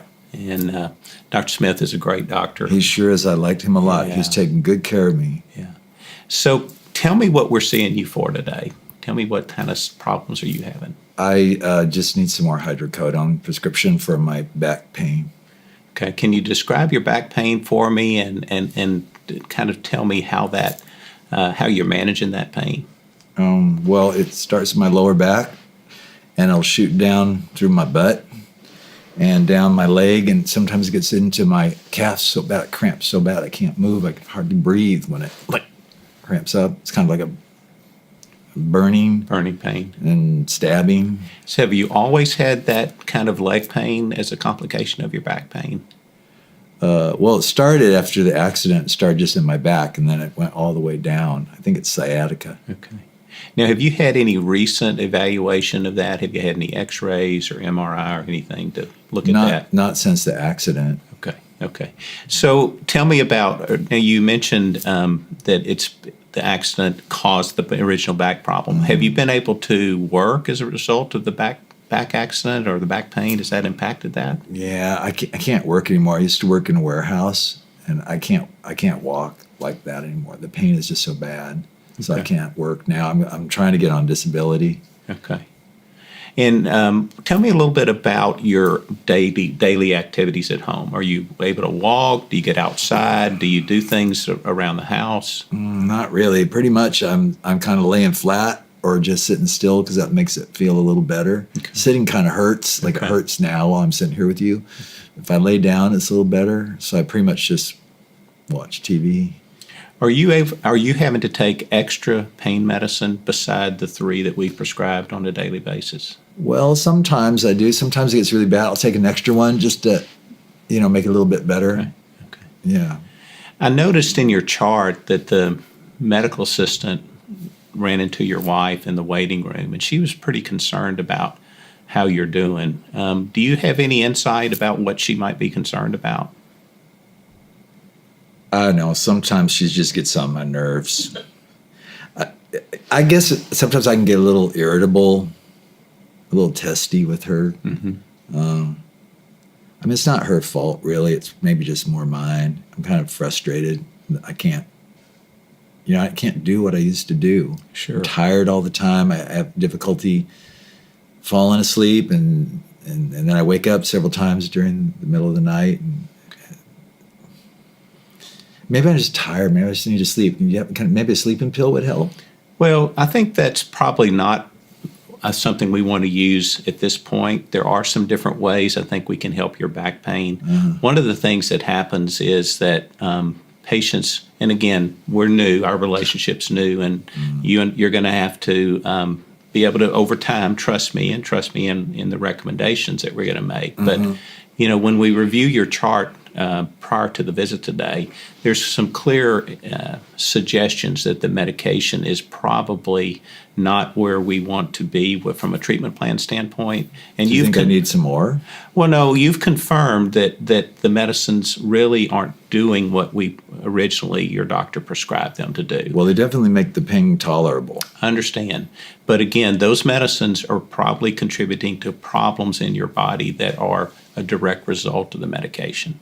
So the issue that you're describing about difficulty sleeping, that's a direct effect of the depressive effects of an opiate. A chronic pain medicine can make us depressed. It also has the ability to have other consequences. In other words, your nerve pain potentially could be originating because of the opiate and not necessarily because of a pinched nerve in your back. That doesn't make any sense. I've had the pinched nerve ever since this happened. I understand, but the intensity of the pain could be, in fact, be a consequence of the opiate. And I think one of the things that's really hard is for patients to understand that these medicines were never designed to be prescribed for months and years. Yeah, but Dr. Smith's taken care of me for years with this, and it's, I understand. it's the Dr. only Smith- thing that helps. I understand Dr. Smith is a great doctor. He's now retired. But right now, we're going to be managing your treatment, and we need to work toward a different plan, a different solution for managing your pain. So, for instance, just alone, mobility has been proven to really make a difference in back pain. Just simple walking. And as you start walking, eventually, water aerobics or sauna, those type of things can really make a difference for people with back pain. I could probably sit in a sauna. Yeah, that would be great for you. I mean, those are the kind of things that we need to start looking at. Is getting you mobile again is very important. Additionally, But how am I going to do that without the pain pill? I mean, Well, I understand. That's the only thing that makes it bearable. well, you really focused when you were talking to us about the nerve pain, and that's really something that the opiates is not effective. It's never was intended to be the treatment for nerve pain. Nerve pain really needs to be treated with different medications that have been effective for nerve pain. And so those medications are safe. They don't have any long-term adverse effects. And as you start to build this treatment plan of redesigning the medications and really more importantly focusing on the function of your back and focusing on the ability to get you mobile.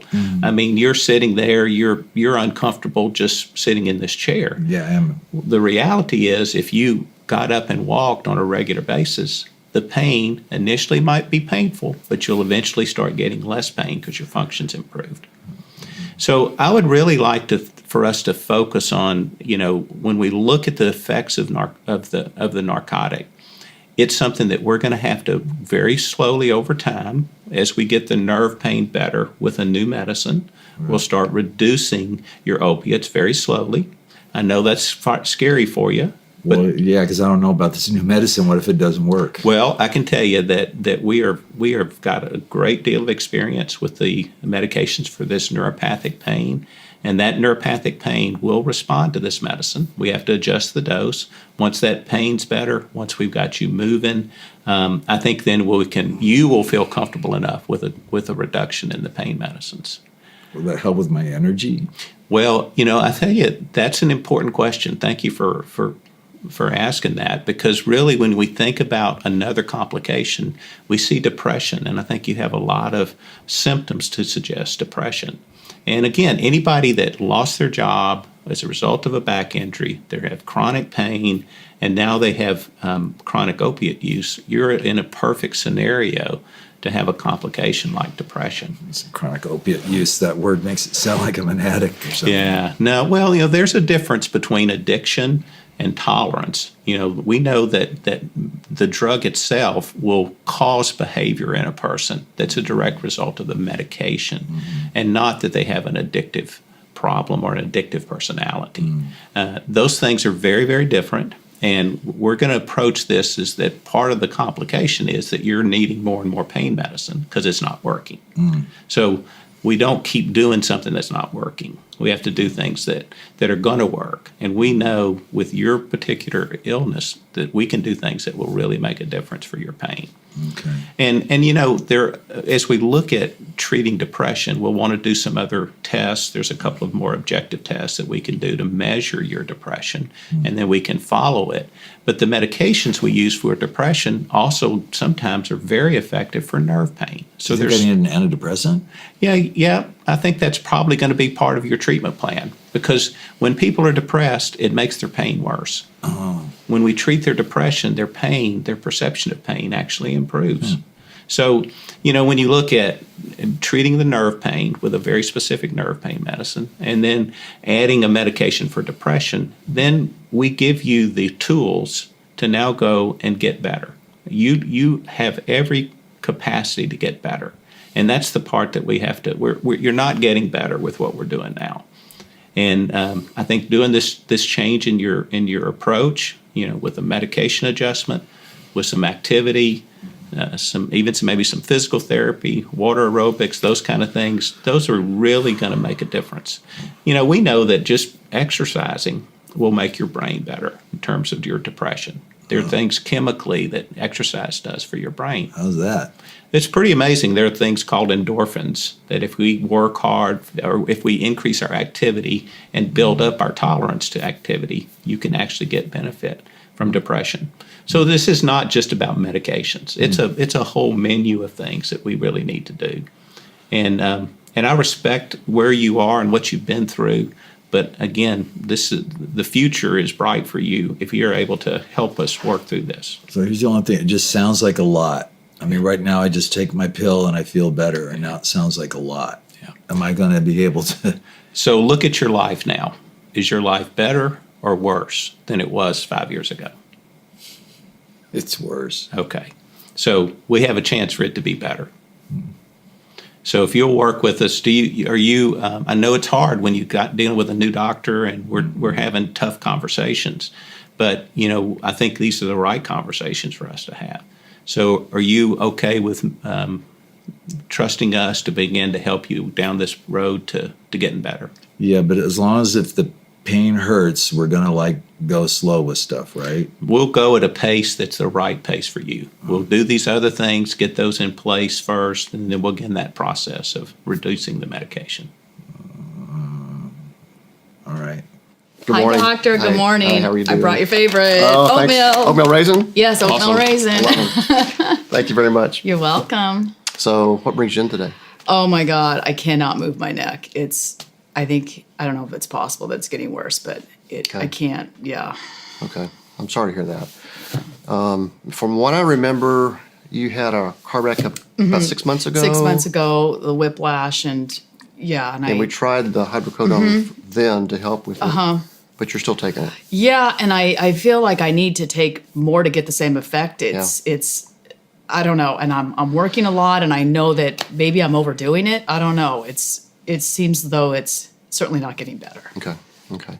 Any other medicines you're taking with it?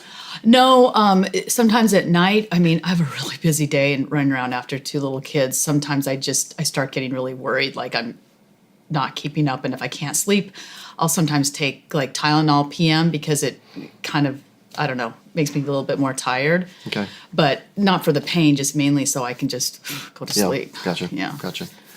So 6 months down the road, this is really still hurting, still a problem for you, and has not gotten better. Do you think it's gotten worse? Yeah, it's gotten worse. I feel like I'm trying to figure out what else I can do. I'm not going to lie. My friend gave me some marijuana the other day because I couldn't relax. I'm so, I don't know, it's the pain and also worrying about the pain. And yeah. I can't lose my job. I got kids to support, and I just feel like it's just all coming down. I feel like I'm on the verge of not managing. Okay, hear you. Let me just remind you that you signed the pain contract before, and in that contract it mentions if you use marijuana or illegal drugs, that puts a contractor at risk and may have to get you off everything, or even not take care of this problem for you. So don't. But marijuana's don't not really illegal, right? It's in Texas. It is. So those are your Texas laws. We're not in Colorado. No, I'm sorry. I promise I won't. Okay, I won't. Good, Okay. good. Thanks.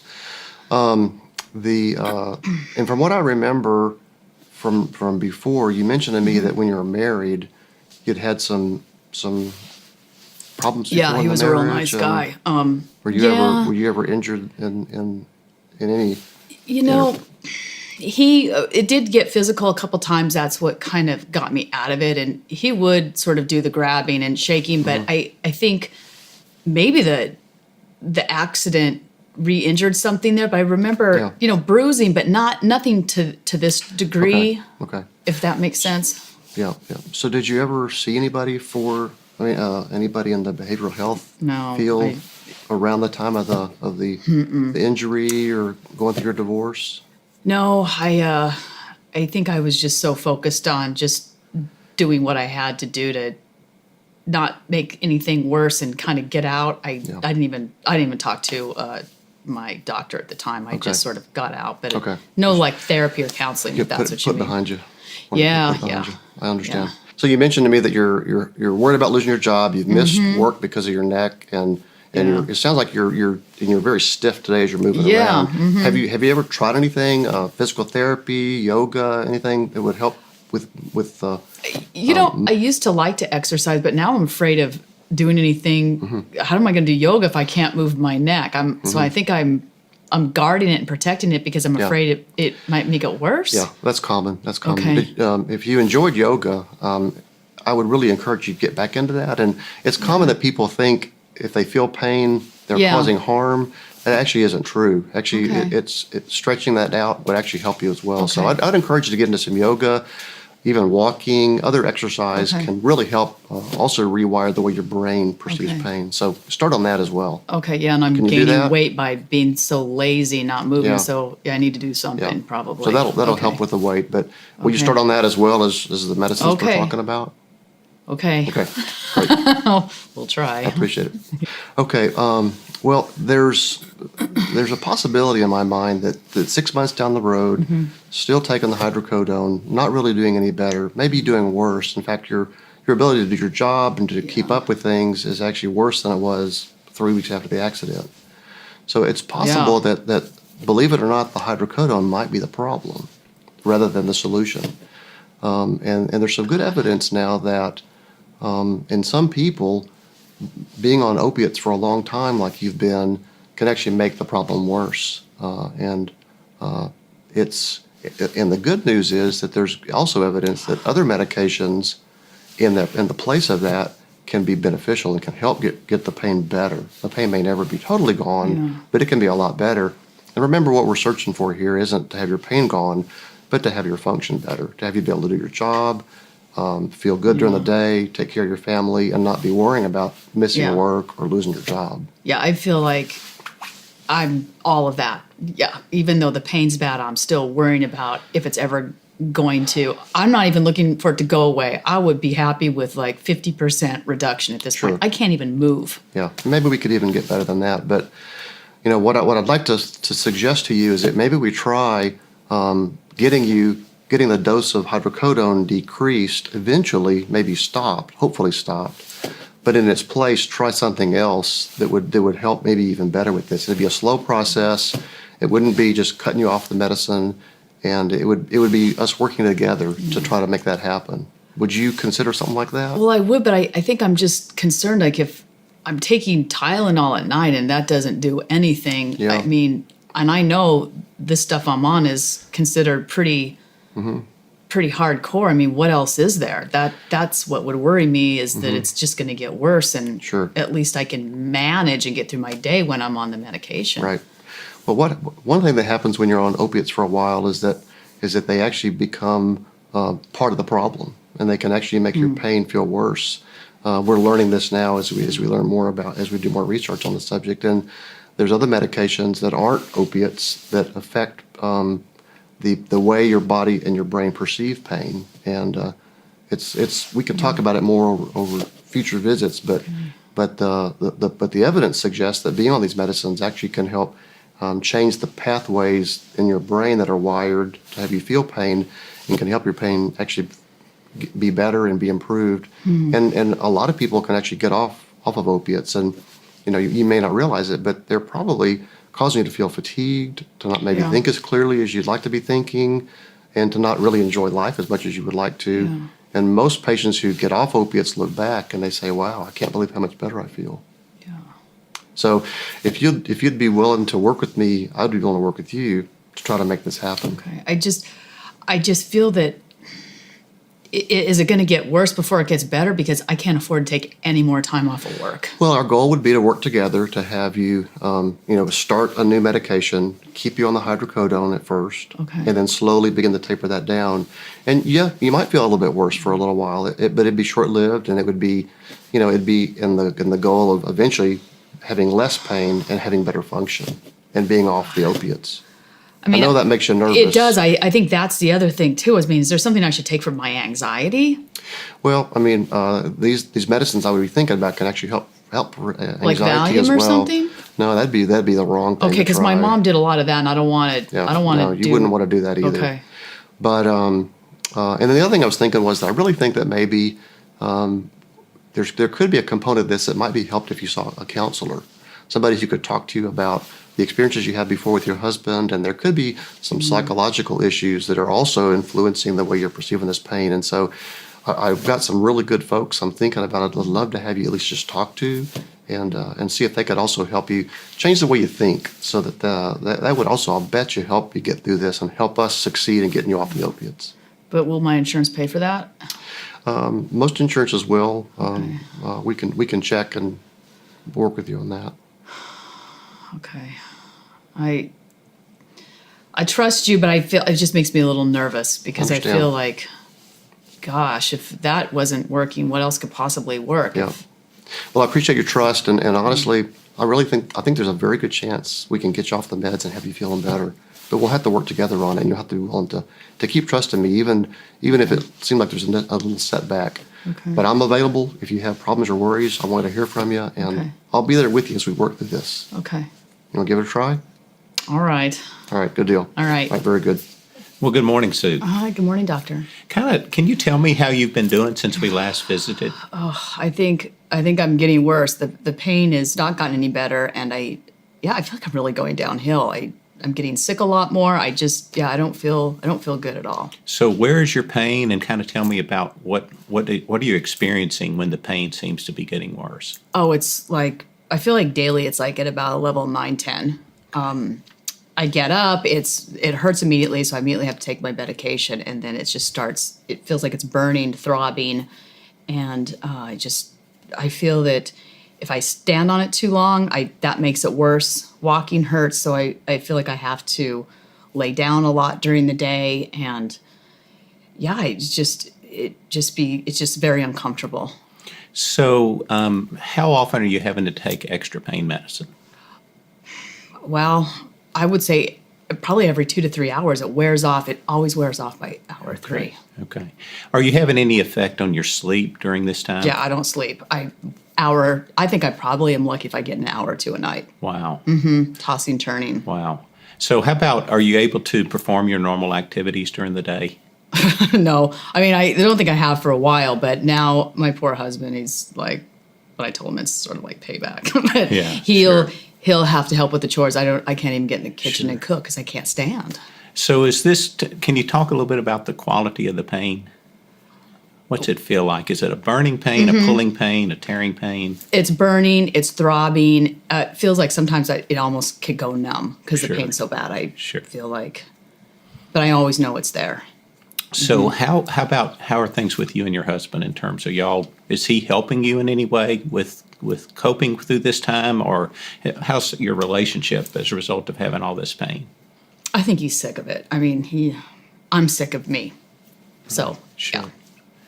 Well, one of the things we know that when we look at chronic pain medication for arthritis, one of the things we have to do is constantly reassess, particularly when patients are having more pain than we would expect. We had an x-ray done before you came in today, and I've reviewed that, and your arthritis is really very stable, doesn't look to be that it's advanced, but yet you are experiencing a lot more pain. Maybe something else is wrong. Well, I think that's the point of kind of having this discussion, is that whenever that type of pain accelerates, many times the medication can create what we call neuropathic pain, or pain that actually is a complication of the medication. And so when that happens, we really have to redesign, our approach. We have to use a different strategy. And you've been, again, this has evolved over time, and it's not uncommon, particularly when you consider that this medication was never designed to be a chronic medication. It was really, when we started it several years ago, it started as sort of, okay, we needed this occasionally, but over time, this is now where we really take it more than we should, and I think it's actually having a complication. Gosh, but it's the only thing that seems to work. Right. Tylenol doesn't even touch it. Sure. Well, I think that's true, and therefore we need to use a different strategy. So what we typically do when patients have symptoms that suggest neuropathic pain, that we start medications that will impact that. They're kind of in the anticonvulsant category, but they have been long-term successes in treating neuropathic pain. For seizures, you mean? Yeah, it's a seizure medicine, but we use But I don't medicines. have anything like that. Nothing. You don't have Okay. seizures. But God, I don't need one more thing to worry about. You don't need to worry about that. And I will okay. tell you that these are medications that we've used over time, and they're very effective to manage nerve pain. And with that, though, if the medications are causing some of the nerve pain, then we have to have a strategy to very slowly wean you from the opiates. Now, I know that's scary. I can see it in your eyes. I don't think that's going to work. I know it feels like, oh my, we're going in the wrong direction, but in fact, we're really going in the right direction. I feel like I'm getting hot. That is like I can't even get up in the morning. Well, when you think about other things, and again, we already have identified one thing that is a complication of the opiates. The other thing is that people can have hormone imbalances, they can have depression, they can have anxiety as the medication runs out of their system. There are all kinds of things that can be complications of the opiates. And so when we talk about solutions of you having less pain, we have to have a different approach. And in addition to the medications we already mentioned, there's also other medicines that can actually help, particularly if you may be depressed. You may have some component of that's playing in this. Well, I probably wouldn't be depressed if I wasn't in so much pain. Exactly. I mean, I've never been depressed before. Very common that this is what happens when patients are on this type of medication for a long period of time. I think that we would, as a part of this treatment plan, we'd probably want to get one of our licensed clinical counselors to help us with this, because this is about redesigning your life, getting your life in a healthy place again. Because right now you're not in a healthy place. And I think that can really be of benefit. Other things that we might consider, and again, we're not going to do all of this at once, but we need to kind of lay out what the treatment plan is going to be going forward. Things that also we can do is some physical therapy. We can do things that will help the muscles and ligaments around that knee. So there's really an approach that really we just need to agree that you and I together will work with this and get things different. But it's clear that the opiates can't be a part of that solution. I mean, they need to be gradually weaned, and ultimately we'll replace that with a more focused, appropriate therapy. Are you comfortable with the idea of moving forward with that plan? Not really, but I mean, do I really have a choice? I really don't think you do. I think this is it's a critical junction in your health. I think to continue to do what we're doing is harmful to you. And so why would anybody give me this in the beginning if it's well, bad? again, I think it's one of those innocent things that when we started that, you came in, you had twisted your knee, you had some arthritis, and once you started down this pathway of we were giving you medications that right now is not the right medicine for you. What if this other stuff doesn't work? Well, I'm very confident that it will. We've have lots of experience with getting patients on appropriate medicines after they've been on chronic pain medicines for some time. And there's a lot of stress and anxiety and worry because there's some dependence that we have emotionally and sometimes even physiologically that we have to walk through as we withdraw and lower the dose of the opiates. But I didn't even use drugs in high school, so I don't have an addictive personality. I don't. These drugs have ways of causing things in our body that are a direct effect of the medicines. And when we don't take it, we feel that things as a result of not taking the medicine. Doesn't mean you're addicted, but we have to consider that and factor that in when we're designing your new treatment plan. Okay. Well, I think if you're ready, I'm ready, and we'll walk through this. We'll have a lot of our team involved to help you, from physical therapy to the counselor, and we'll follow up very closely. We'll see you back in a couple of weeks. I'm going to write you a prescription. We'll review how that's to be taken, and then we'll talk about a very structured approach of a very gradual reduction in the opiates so that your pain can get better.